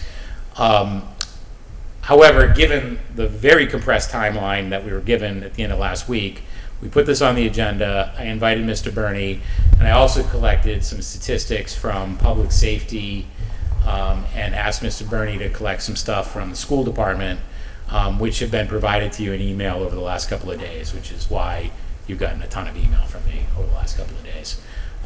And what I asked Mr. Burney to do is, in addition to present the research that he's done, kind of give us an overview of 40B, because I know that we're all not totally conversant in 40B or where the town sits in 40B related stuff.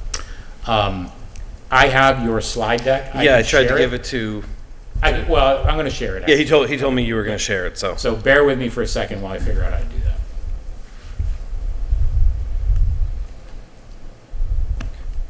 So I guess it's probably good that I only gave you 7 slides, and I was under a time crunch, having just got back from being off for a little bit, because I'm sure you all don't want to be here too much longer. So 40B is a section of Mass General Law. You'll hear it often called the anti-snob law. It was put into place late 60s, early 70s, and the intent was, at that time, and still to this day, communities look to be exclusive about how they permit housing and people to enter the community. And I don't often think it's intentionally exclusive. It's, they've got their comfortable way of life, and they've got 3-4 acre zoning, and people are building 10,000 square foot houses, and that works for them. And or the cost of land is so expensive because you're out near Boston, and 10,000 square feet is the same as 3 acres here. But what 40B does is it defines affordable housing. So affordable housing is essentially designed as something that costs 30% of 80% of the area median income. So in English, when you calculate housing cost, affordable has been determined to be 30% of anyone's annual income towards housing-related expenses. Mortgage, utilities, all of that kind of fun stuff. So in order for it to be affordable across the board, the state has determined that 80% of the area median income would make it affordable for low and moderate income folks. What 40B isn't is subsidized housing.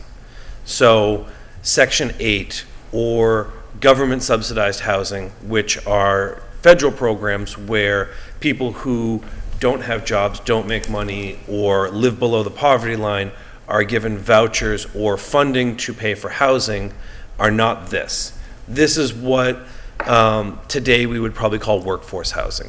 This is for people who are working individuals who are paying out of their own pocket to be able to afford to live in any and all communities where they may work or wish to reside. What is area? Does that mean just Lunenburg, or does that mean... Metropolitan statistical area. So we get lumped in, I think we get lumped in with Leominster, Fitchburg, Gardner. I don't think we pull all the way from Worcester. I'd have to look at that again because it depends when you break it down. Nationally, I think we get pulled into Worcester. but statewide, I think we get pulled Leominster-Fitchburg. So we tend to be on the very higher end of that from a median income perspective. I think 80% for a family of 4 is in the $80,000 range. Of our area. Yeah, for our area. If I'm remembering the last time I looked at it correctly, which has been a couple of years.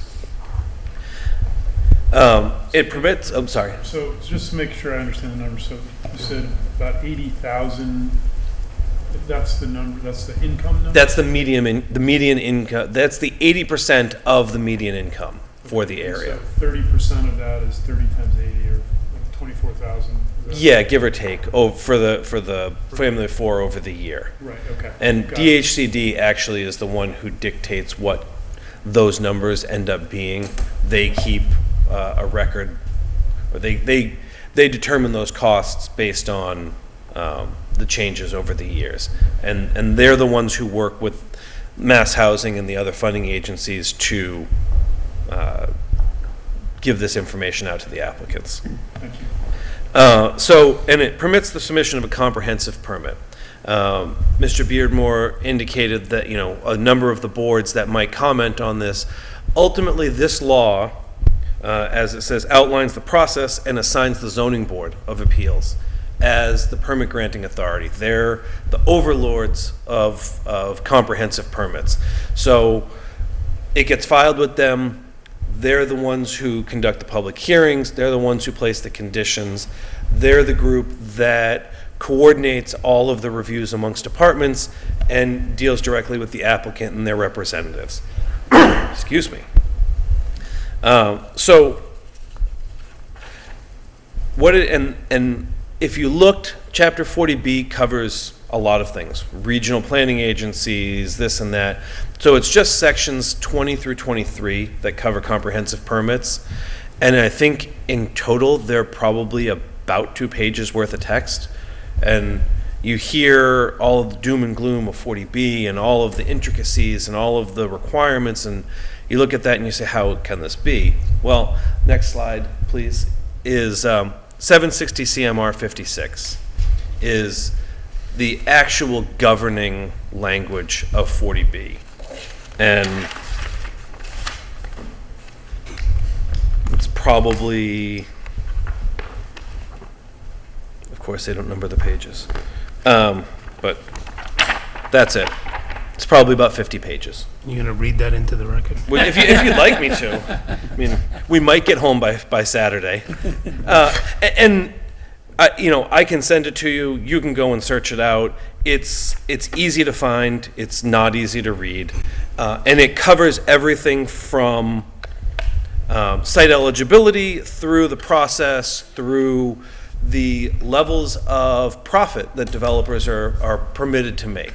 So you can't, this isn't, I want to be careful because I don't want to say it isn't profitable, because it is, or people wouldn't do it.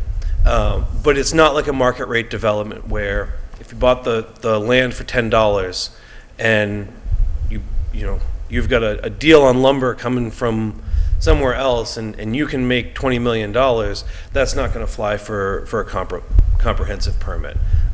They limit the dividends that you can make. It's a limited dividend development. And so this really does go through, it sets the benchmarks. I know Mr. Menard had sent me some questions about safe harbor, and we'll get to that a little bit later. It sets the benchmarks for what towns have to have for affordable housing.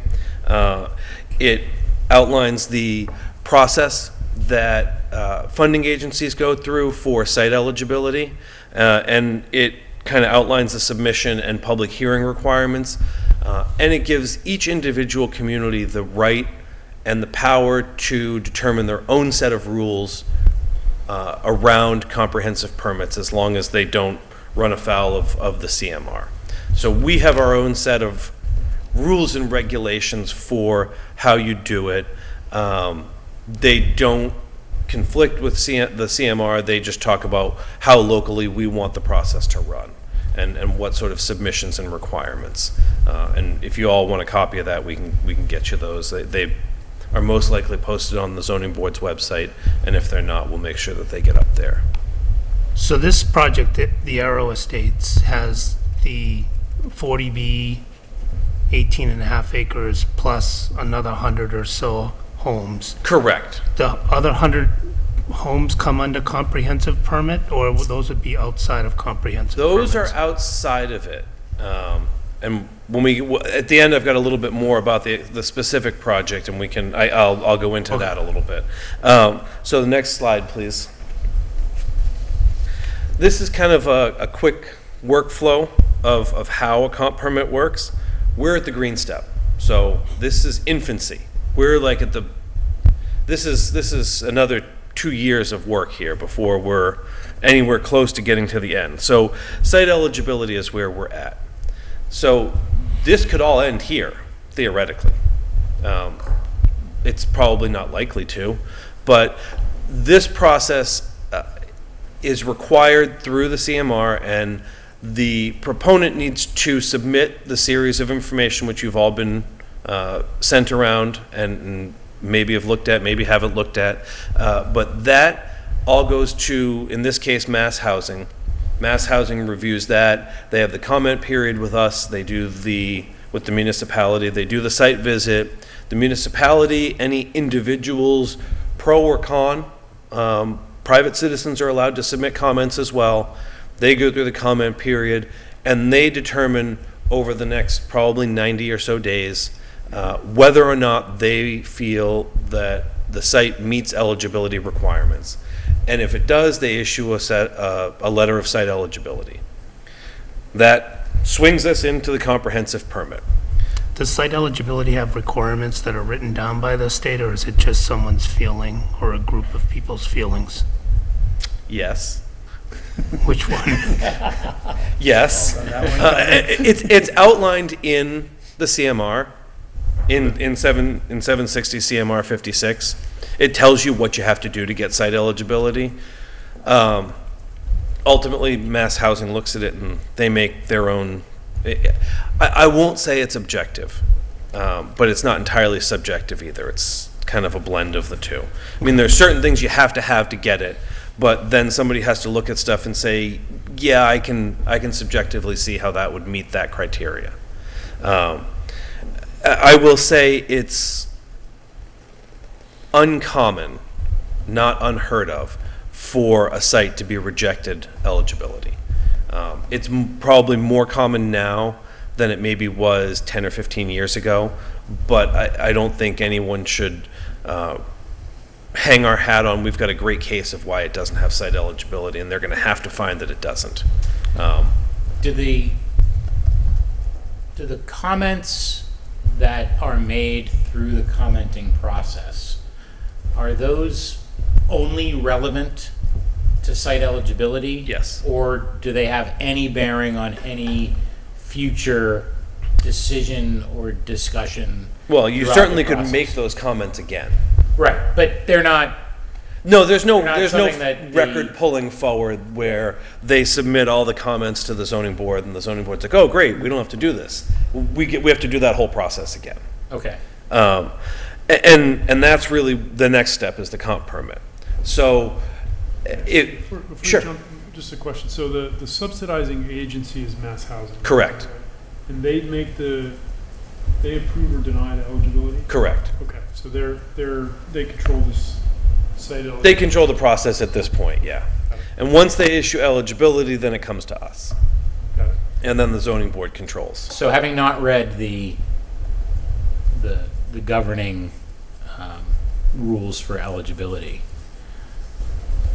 does municipal finance have any bearing whatsoever? Not really. Okay.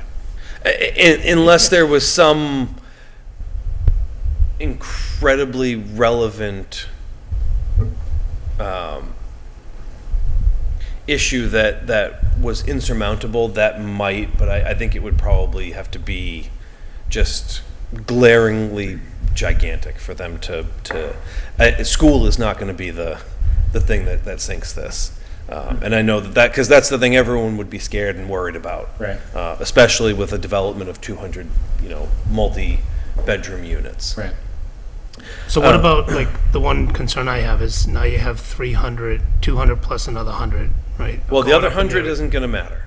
Understand, but now we're gonna put 300 residences on a, a farm road, which probably 3+ people per residence. You're talking 1,000 people going up there. 8% of our population's off in some corner of the town. The infrastructure associated with that is is potentially an issue here. Infrastructure in what, I mean, they're proposing to install water and sewer through the comp permit process. So that cost would be associated with the project and would be outside of the municipal impact.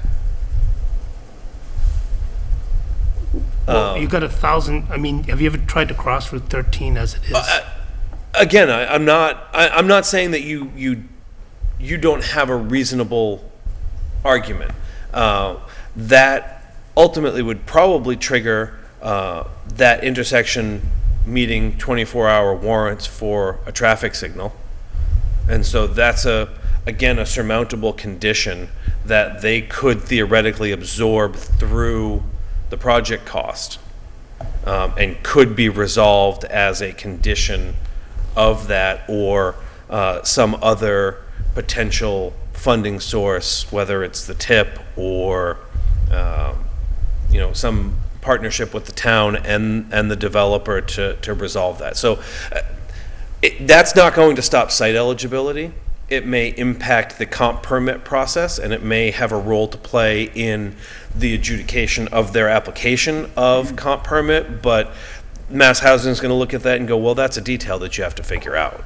That doesn't, to me, I don't know if anyone has read the application that they submitted to Mass Housing. I mean, if you look at the sustainability section, and it talks about distances to shopping and houses of worship and mass transit and all. I mean, you're 2+ miles from all of those things. And that I could see being a bigger stumbling block than, the intersection at New West Townsend Road and Route 13 is difficult right now and will get more difficult with this. I mean, that's impacting the people who are moving to this, who are low, moderate income and may rely on public transit, may need to walk to shopping or other facilities for their needs. And this is intended to give them the opportunity to live in a space that they have access to these things, and they're demonstrating that they're not going to have access to these things without vehicular transportation. So that, I think that's probably a more relevant stumbling block from site eligibility perspective. The other things fall into the permitting process. The infrastructure stuff is actually still in the domain of the ZBA as they're doing the comprehensive permit. So, for example, I served on the ZBA when we did the first 40B hearing 15, 16 years ago. They actually didn't build the development, but we approved the plan eventually. Right down here on... Yeah, where the Red Kettle Yeah. was, on Mass Ave. And the ZBA can request any amount of study around infrastructure-related issues. And then depending upon the results of that information, they can, and it basically becomes a negotiation with the developer, they can request that those mitigations are paid for. So it wouldn't be beyond reason, in this case, for example, to put in a new road up Howard Street. Or Yeah, to put in a to- traffic light, or what have you. Like, those are all probably reasonable mitigations to the effects that this thing is gonna have. And especially in the instance where they're talking about significant infrastructure installation along Howard Street, water and sewer lines, they're probably into a full width repaving. So a widening or geometric improvements, whether they're horizontal or vertical, in order to facilitate better sight distances, safer roads, that kind of thing, are all within the realm of what can happen in the comp permit. And, like Mr. Beardmore said, is something that the developer could be asked to pay for both the study of and the installation of. So wasn't this developer supposed to put in 55 and over housing up there? Is that now off the table? Well, let's run through this, and then let's run through the process stuff, and then we can talk about the nuts and bolts of the development, because I don't want to lose the process in the development itself. So the comp permit comes in. It's probably the town has 30 days to start the hearing, and 180 days to complete it. It's, I will say, rare that these are done within 180 days. You can go beyond the 180 calendar days. So you're allowed, with mutual consent of the applicant, to continue the hearing. With the mutual consent, the time clock kind of does a freeze. And so the next time you pick up, the time clock starts again. So it allows for them to have time to do the studies and do the corrections and modifications that the town may ask for within the permit. The town has the opportunity for consultants to do reviews, has the opportunity to review financial statements and pro formas for the project, and make recommendations or requests or suggestions based on that information. And then they approve or deny the project. And I mean, technically they approve with conditions, or they deny. I've never seen a project approved without conditions in this circumstance.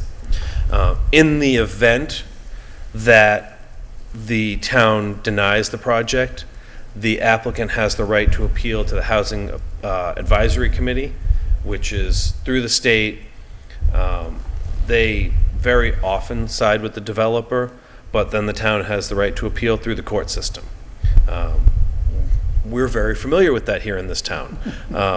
We spent 10 years in court with Hollis Hills. It went all the way up to the Supreme Judicial Court. Unfortunately, we didn't prevail, but that development isn't built today, and its permit has expired. So this can be a long, expensive, painful process that results in nothing happening other than everybody spending a bunch of money. After the permit's approved, by whatever means that happens, they go and they build it. We inspect it for building and compliance with the approval, oftentimes with town staff, oftentimes also with outside consultants, especially a project of this magnitude that has significant drainage and environmental concerns. We would probably hire a third-party engineer to ensure that they were installing stormwater facilities and other things, especially water and sewer, to the specifications of those individual commissions and districts, and that the stormwater was functioning and installed the way it was designed. And then they would occupy the project. And we all know what that looks like. It goes through a lottery process for the affordable units, the market rate units. They're just out there filling them up as quickly as they can. And if you've read through, they certainly are going to get some big money rent for what they're proposing, according to what they have. So next slide, please. I want to just run through quickly where we are for affordable housing. So I probably did, oh no, I didn't, either way. Towns are required to have 10% affordable housing or be subject to the provisions of 40B. As it stands, the town has 389 units across 4 developments, which is 9.5%. So close, but not quite there. The crux of that is that's 9.5% of 4,037 housing units as counted in the 2010 U.S. Census. Anyone who's been here for more than 6 months knows that between 2010 and 2020, we were a top 5 grower in the Commonwealth of Massachusetts, and we have probably closer to 5,000 units now. So that 9.5% is going to shrink significantly in September when we get our 2020 census numbers. Adam, how do you count are all rental units Yes. counted? So if there's a development that has affordable units and is permitted under 40R or 40B, 40R is a separate voluntary section. We actually were the first in the state to have one of these down at Tri-Town. The 25% are affordable, but because they're rental, 100% of the units in the development count. And so that, So we get, so Tri-Town, Whalum Luxury, and Emerald Place are, Emerald Place is not counted why? because there's no affordable units at Emerald Place. So despite the fact that they're all rental units, They are all rental units, but they're not, there's no affordability component there. So, and it wasn't permitted by 40R or 40B. It was permitted by a local bylaw that had provisions for affordable housing that were waived in exchange for senior housing. They have age-restricted units, but they're not financially limited. So we have Pearl Brook. We have some DMR housing. We have Whalum Luxury, and we have Tri-Town. And I say we have DMR housing, I think we have like a group home or 2 group homes that are unlisted, and I think they account for about 10 total units. So these developments, the affordable developments, account for 53 children from 389 units. So probably a lot less than most would expect. And that's across all 12 grades. And that's, I shouldn't say children, I should say children registered in the Lunenburg school system. So there could be children who go to private school, there could be children who are not school-aged yet, but we have a total of 53 registered children. and you didn't check Monty Tech either, did you? I didn't. I called, I went with the superintendent's office and, you know, This has all happened in the last 2 days. yeah, and I mean, our Monty Tech population is fairly limited. Well, we've got 80-something kids in it, Yeah, so- but I mean, of 80 kids, one would expect that if we went percentage-wise, you know, it's what, like 5 kids then? Probably, yeah. So Less, actually. it's 2 or 3. there, but it's probably a negligible amount. So next slide, please. This is just a breakdown of the apartment complexes. So I pulled Emerald Place in on this, even though they're not affordable, to sort of give an idea of what it looks like. Emerald Place is 240 units. They're all 2-bedroom, and they contribute 38 students to the school system. Tri-Town Estates is 132 units, broken down of 12 3-bedroom, 92 2-bedroom, and 26 1-bedroom. They contribute 34 students. That includes some 55 and older housing, though. No, that number does not. Okay. There's 70 units that have not been occupied yet that would actually make that a 202 unit development. Okay. So I purposely excluded those because they're actually under a separate name. They're within the same complex, but they're going to be called Baker Brook. And they did that purposely to visually and conceptually separate them.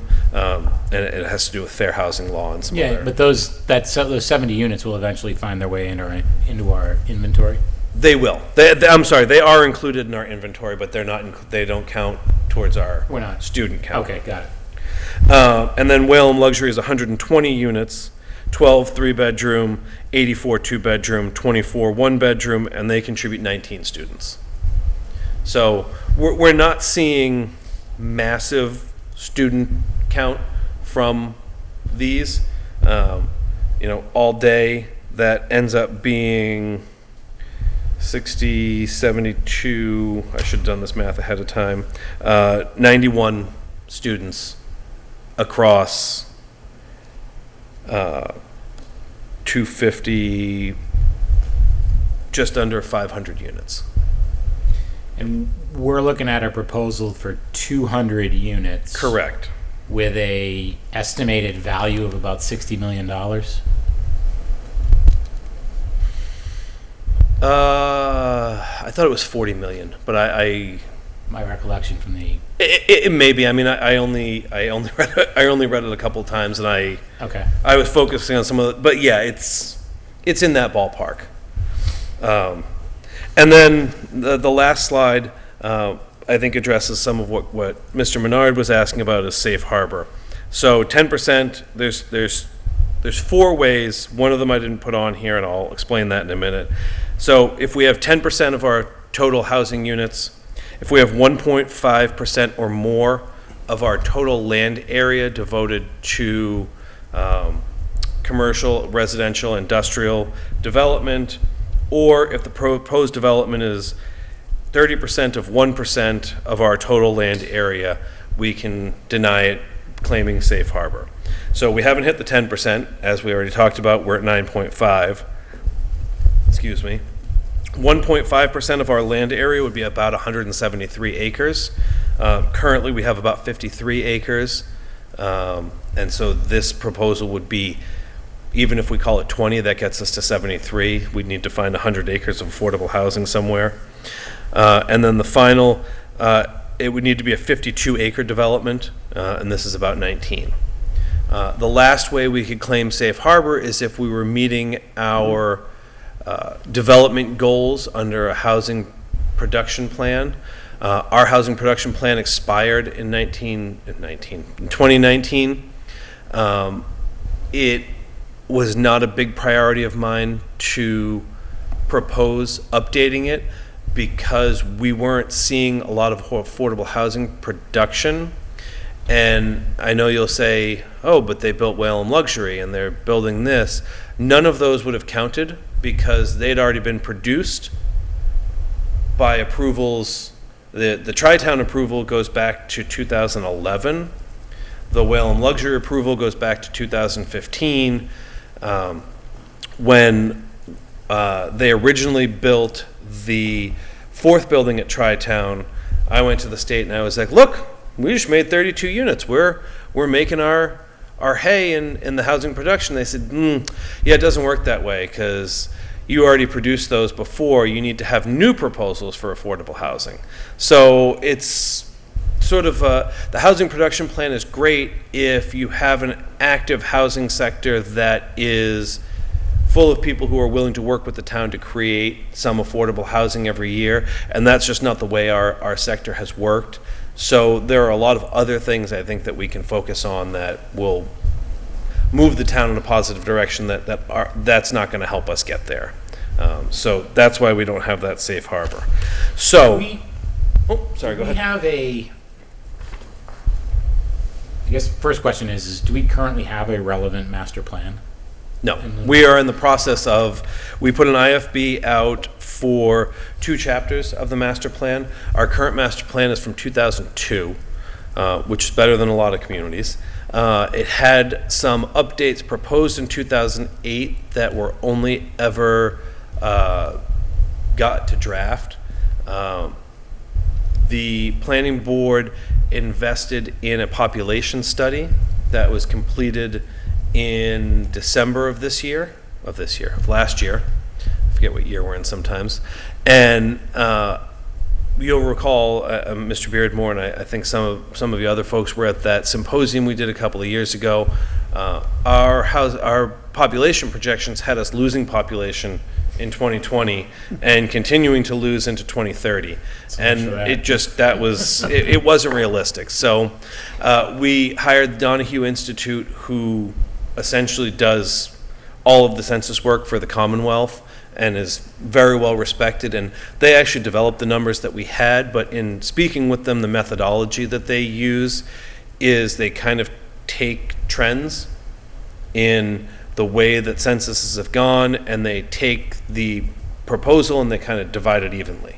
And when in talking with her, I started describing our situation, and Susan Straight, who we worked with from Donahue, said, oh, well, our numbers are going to be really wrong then. And I said, you're right. So we have a new set of numbers. Those projections are up on the planning board webpage. You can go and look at them. She outlines the methodology. She outlines, the reality of what happened. So do you anticipate that, What I was getting to with the question is, do you anticipate that a master plan will ultimately have something to say about affordable housing and what we can do to nudge it in a direction that meets the requirements, but also limits the impact? Yeah, and I mean, the master plan will say whatever, not whatever, but it will lead in a direction that the planning board asks it to. So the consultant that we work with is working for the planning board, and if Right. those are things that are important, then the planning board can say, this is something we think we need to focus on. Right. I mean, the reason why I'm asking the question is, there's the financial impact, but we're going to have more affordable housing in Lunenburg, whether we like it or not. I mean, this isn't a question of whether we're going to do it or not. It's a how and when. question of how we're going to do it. And when you look at Lunenburg as a whole, you know, the section of town that I live in, I live on the southern end of Pleasant Street. All the developments that we're talking about, with the exception of Pearlbrook, are more or less in my neighborhood. And when you build a couple of bridges in the neighborhood, holy cow, like, that area has been seriously impacted over the course of the last 15 years, partially because we put sewer all around that area, right? You know, So, and that was going to be, that's my, you know, I've been here, it's 2021, so wow, going on 7 years. And, you know, I got here and everyone came to tell me what a dumping ground Whalum is, and, you know, whoa, why do they stick us all with that? And they just really don't like us. And you're right, it's not that, it's, you have sewer. And it's so much easier to stick a pipe in the ground than it is to put a system together for, you know, treating that. And that's why Mr. O'Brien wants to put the pipe up into where he's going. You know, and to sort of address what Mr. Menard was asking about, you know, there is going to be impacts from all of those developments. And right now there's 122 units within the approved subdivision for Arrow Estates. He is essentially taking 19 or so of those lots out for this proposed development, and he'll have about 103 remaining. Those are affected by the comp permit because in doing what he's doing, he's modifying the subdivision. He's taking those lots and he's merging them back together. But he's been very careful about the way he laid this out so as to not disturb the road network. So that road network would be in place for when and if he chooses to build those single-family homes. Now, whether or not the sewer and water can serve those homes is another question that is kind of a more in-depth and probably needs a little bit of legal and other review before I could even begin to think it does or doesn't. And the water department is subject to ZBA under this? So that's the way the wording says it includes all districts and commissions. So it's my understanding that the water district would fall under that. I know that town council has been asked to review Article 7 of the Acts of 1939, which is the enabling legislation for the water district. There are people who have indicated that they think that would prevent and require the water district to vote to extend it, which they voted to not do at this point. But town council said it's worth looking at, but I wouldn't expect that it's going to be any different. And that may be one of those things that we end up challenging if the town feels that this proposal isn't something that they want to or can't come to an agreement on, and may be a sticking point that ends in a denial. I mean, all of this is so new, and without some really specific information, it's hard to land on that. But the sewer district definitely, or the sewer commission certainly would be. I mean, they're under the auspices of the town, it's all under the auspices of the bylaw, and all of that is subject to the zoning board issuing waivers. And do I have my projects cross-wired, or is this the one that had that 55 and older community? Oh, as yeah, part of it? so within the approval for the 122 units, there were 20 age-restricted units as a condition in the subdivision approval. Again, that can be modified through the comp permit process to remove that. I don't know that he could remove it. Well, I guess he could claim that the 19 units he's taking out were the ones that were intended to be age restricted, and so thus that condition should be stricken. But This was a settlement we went to court on. it was a settlement, but the fun part of land use is when you go to court and you do a settlement, that's all well and good, but you still have to go back and do the whole legal process for processing the application. So we went to court, we were in court, we developed a settlement, and then Mr. O'Brien went and filed a new application for his 9 subdivisions. And the town went through a public hearing process and issued 9 approvals for those subdivisions through the legal process that was, or that is, subdivision control. So that settlement was executed through the approvals, and he now has those approvals. They're signed and recorded at the Registry of Deeds, and the settlement is essentially, it's not null and void, but it's been exercised, it's been completed.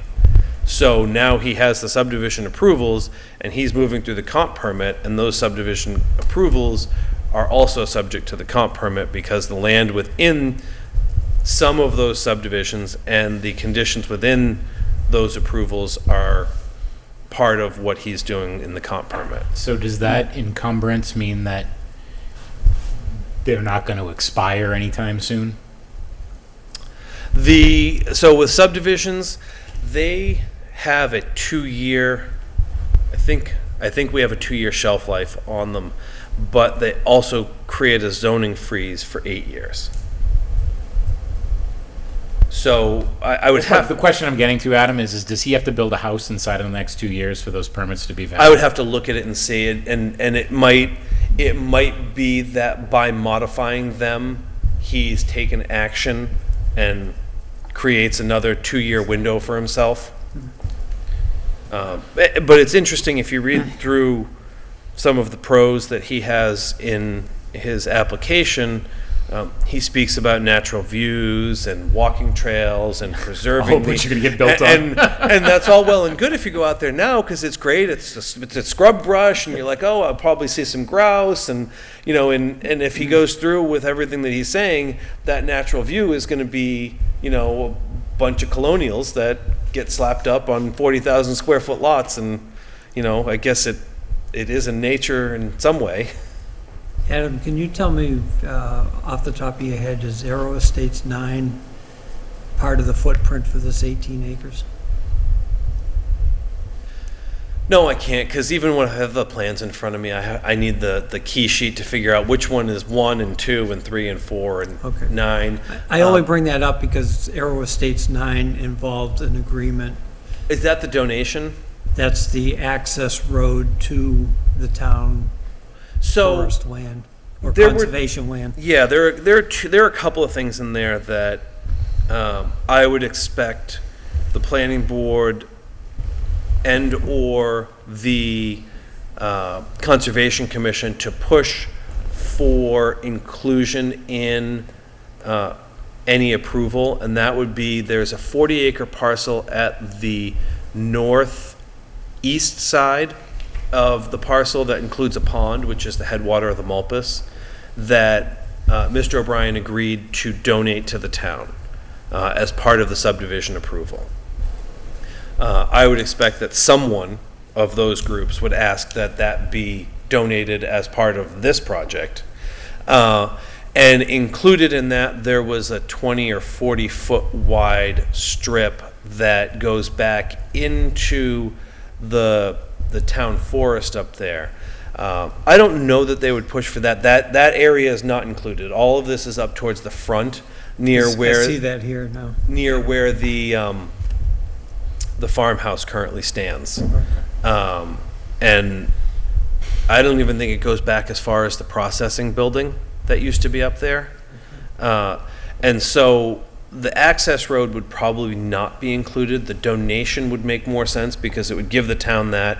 It gives some connection between the town forest on the northwestern border of town and the strip of land that we have from Howard Street up next to 250 that the town just got, the rear of 250 donated from the homeowner or the future homeowner. And that would create one large block that would get you from the Townsend State Forest all the way down through the Saliba property.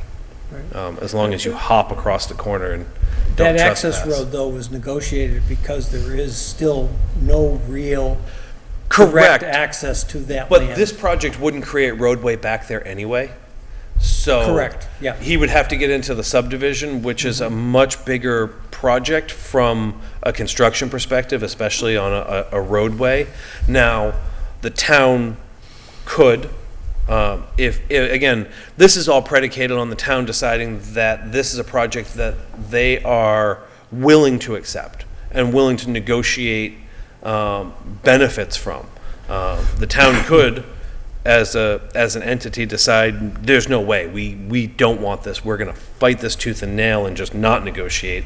But they could negotiate that within the subdivision approval, there's a phasing requirement that he build no more than 25 units a year, and could require that could negotiate that construction be from east to west. And so he would build the comp permit, and then he would move straight up to the back, connect us into our property, and then move west from there, which logically makes sense from a lot of different perspectives. But again, it would probably be something that would have to be negotiated if it was something that. We're into ZBA and planning board territory. Yeah, I mean, I'm sorry, I want to be can't help sensitive to the myself. time, yeah. And that was the last slide. Any other pertinent comments here in terms of what? No, I mean, I don't think any comment that any individual or board wants to put forward is unhelpful or irrelevant. Obviously, things that the zoning board, the planning board, the Board of Health, the Conservation Commission, the DPW put forward are going to be more nuts and bolts. But I don't think from a financial perspective there's any harm in listing the litany of potential issues. Infrastructure maintenance, infrastructure impacts, costs of unforeseen impacts, costs on schools. All of those things are reasonable for you folks to raise. I wouldn't hold out that they're going to sway mass housing, and I'm pretty sure if you read through some of the information, they'll say, school costs aren't something we take into account, but also if there are other things that you think are financially impactful, it doesn't hurt to put them on paper and submit them. Okay. And the worst case scenario is they look at them and then say, yep, that's what everybody says. Any other questions? One question I had, that it's not financial to the town, but if they did get to the point where they were forced to run water and sewer up those streets, do we have to impose betterments on everyone that is now forced to have 3 miles of I water don't and believe sewer? that you would be, because I think the sewer service area does not cover that area. The sewer service area ends at Mass Ave, if I'm not mistaken. So I would have to probably do a little bit more research and figure out if by extending the sewer line they automatically extend the sewer service area, or if it ends up being like a private sewer line that no one else has access to because they're not in the service area, so they don't have legal rights to. And my understanding, and I'll plead some ignorance, is the betterment fees, as they're imposed, are for the installation costs of the sewer. And if an individual installs the sewer main, there's no betterment cost. However, if I were to install sewer on my street, and I was like, I want sewer, I've got the money, I don't care, and I went to the sewer commission, they said, well, you're in the service area, here's our regulations, and I went and I did it, then if you were my neighbor, you wouldn't get a betterment, but once you wanted to hook your house up to sewer, you would pay the privilege fee for the hookup.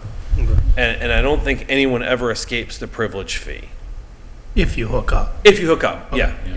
And So I don't think there would be a betterment When we cost. put the sewer line down for the mobile home development down Mass Ave, that was a similar deal.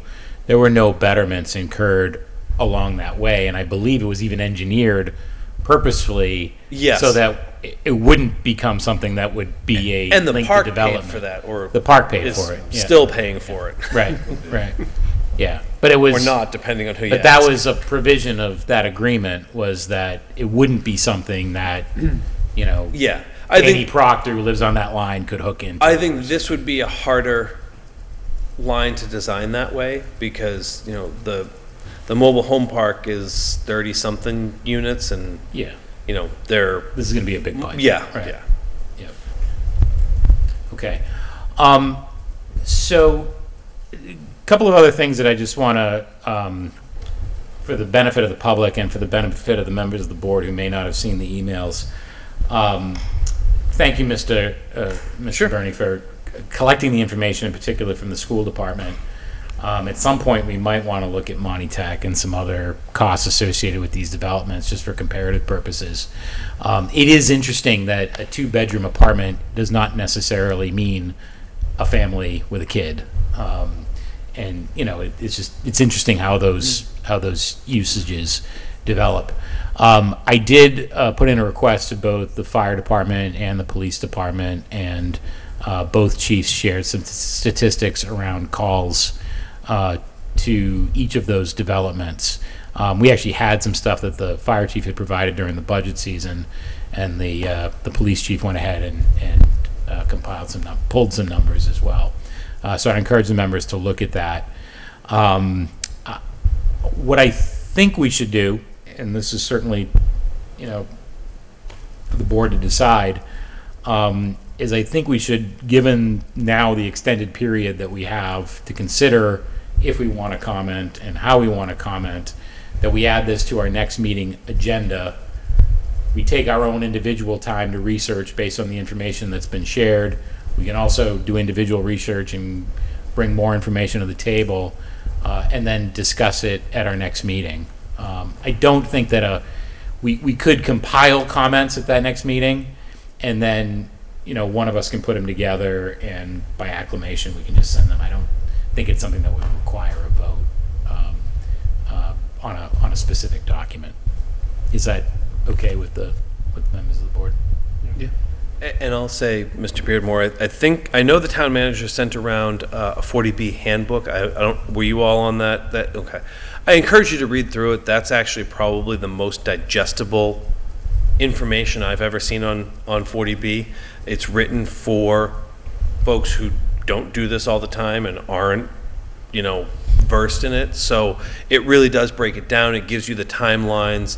Again, most of that isn't going to impact you as the finance committee, but as you start to think about comments, it may help you frame what you're commenting on in a way that may be more impactful than not. Well, I think this is also very informative to us as a committee. Before you walked in tonight, we were having a discussion around 5-year and 10-year planning and those kinds of things. This all obviously has a bearing and is very informative to those efforts, as well as, in our role as advisors to town meeting. these are all questions that will invariably find their way to town meeting Yes, floor. they always do. So it's important that we're at least informed. Yeah. So, good. Thank you very much. Okay, thank you. Thank you. Thank you, Rob.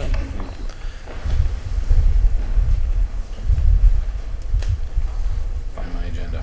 Okay. Minutes.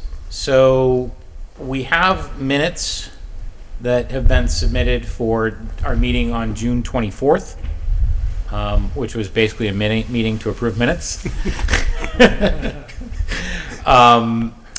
And so I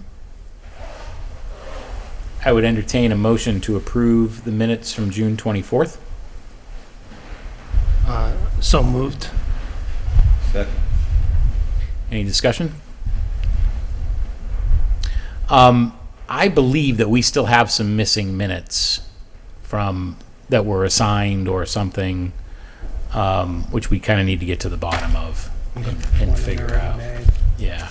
That's mine. So, do you have one? Yeah, May 8th Okay. or something like that. All right. The last So, few months, could you guys maybe put an effort into getting those in for our next meeting? Yes. All right. Good. And then, Mr. Gray and Mr. Baelish, you guys together are on the hook for this meeting. So, so you guys can figure that Just out. thinking 2.5 hour Yeah. meeting. Short one, yeah. A nice short one to break you in. Okay, all those in favor of approval of the minutes for June 24th, please Aye. say aye. Aye. Any opposed? It is unanimous. The minutes for June 24th are approved. Any committee reports? TC Passio's design committee was originally scheduled for last evening. That meeting was canceled. I haven't heard exactly why, but we will be meeting in 2 weeks. Do you want to report on parks? If I can remember what Parks discussed. Yes, Parks Commission. My wife about it for an hour and a half. I know, it's been a tough week. There's a very important date tomorrow for me, and that is taking precedence over everything. Yes, Parks Commission met recently. I honestly cannot give you Last the Wednesday. date. Last Wednesday. I just watched the meeting this morning. so. Yeah, okay. And the major portion of the meeting had to do with issues that have arisen with the parks programming, and programs being canceled due to lack of participation, and a number of other serious problems with the whole rollout of the programs. The DPW director and I think Sam is filling in for our Parks director, who is on maternity leave now, is doing everything possible to respond as quickly as possible to questions. And there has been a temporary position posted, Oh, good. the last I heard, to cover for our director until she gets back from maternity leave. So we are working on it. Please direct your questions to the DPW. They are ultimately responsible for parks operations, and the parks chair is spending multiple hours responding also, so they're all working together to try to iron out the issues. I have, as a citizen, reached out to both the DPW director and the chair of the Parks Commission on this topic. Just personally, I'm very concerned by it, and I feel as a town meeting voter, somebody who questioned that budget item 2 years ago and that higher, that we are now in a near crisis situation with these programs, and we need to get out ahead of it, and we need transparency, clarity, responsibility, accountability, and ultimately the DPW director is responsible for it. And I hope that this is a topic that we can discuss when we do get into these informal discussions over the next couple of months. It's very disappointing what's going on. Any other committee reports? So the school committee met on June 28th, I believe, and approved the plan for the spending of ESSER 2 and ESSER 3 funds, which was discussed 2 meetings ago here with the superintendent and the finance director for the school department. I won't belabor the plan this evening. There have been some pretty substantial changes in administrative staffing in the middle high school, partially as a result of the decision for this year to have one principal for both schools. And so they've done some basically reshuffling of the vice principal positions to deal with those responsibilities. And that has had some downstream effects on decisions that were made around guidance, social workers, and some other positions. It's enumerated in the presentation that the superintendent gave on the 28th, and that PowerPoint is available on the school department website, as well as the meeting was recorded. So if anybody's interested, I would encourage you to take a look. Okay, seeing nobody else with a committee report. I did have a question for Dave, though. On Oh, sure. the TC Passios, have they let the contract for the additional work? I don't have a definitive answer on that yet. We went over, the last meeting we had, we went over the scope of work in detail. I believe there were still some final details to be worked out as to whether it's actually in effect yet. I do not know for sure, but I believe it was supposed to be ready for execution for July 1, but I cannot confirm that. And then, if I remember right, in the contract, or the request for money, it was 1 or 2 public comment type meetings in the plan to November. Have those occurred? Or did I not remember that correctly? Could you repeat that so I can digest it again? There was something in there about the, having meetings with the public to go over what a new building, input from the public on the new building. On a new building versus a remodel building. Have those meetings occurred, or are they planned to be scheduled? There's only been one meeting since town meeting that I can recollect, and like I said, we reviewed the scope of work and the contract is written.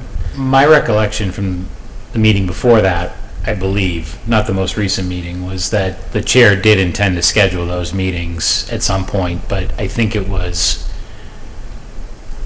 going to be after the issuing of the contract or something like that, so. Right. I mean, there is a commitment, and I'm really concerned about being ready for November meeting, especially a special town meeting, excuse me, especially missing a meeting this week. And I've expressed that concern a number of times as we've gone through this process, that if we get pushed off at all, then the window of opportunity to get into special town meeting is going to be very difficult, especially if we want to do outreach. So that will be part of the discussion at the meeting in 2 weeks, I'm very sure, because I tried to, work back from special town meeting as to where we needed to be at certain points, and we're running up against those stops. Those were the issues that I raised last summer around, it's not just a town meeting vote either. If this is a debt exclusion, there needs to be a ballot vote, and you need to do the outreach, you need to explain people why. It's, we're 4 months away from November. And potentially, if we do it the way we believe we are supposed to do it, we're potentially looking at 4 articles and the ballot.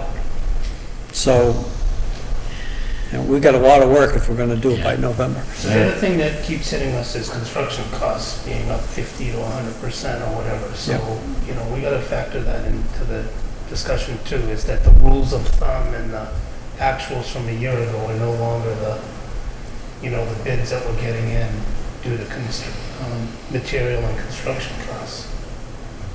Now, these are not actual bids, they are estimates from architects and engineers. When it actually goes out to bid, as we're hoping with the culvert projects and the public safety building, I would hope that we don't let it go out to bid until it's settled down some, because, Yeah, well, I guess I that's mean, my point, is that, you know, at the time we put together the capital plan estimates, you know, the engineering estimates or whatever estimates would have been pretty far off due to material costs. Mhm. And perhaps other things. I'll definitely bring that up in the next meeting. Okay. Any public comment from the board? Any public comment from the public? There's nobody on Zoom. Next meetings are scheduled for July 22nd and August 12th. We certainly, as discussed tonight, have a full agenda for the 22nd, and we can certainly discuss the agenda for the 12th on the 22nd. With that, I would entertain a motion to adjourn. So moved. Second. All in favor? Aye. All opposed? We are adjourned. Thank you. Good night. When's the next meeting? The 22nd of July. 2 weeks. I won't be here for that one.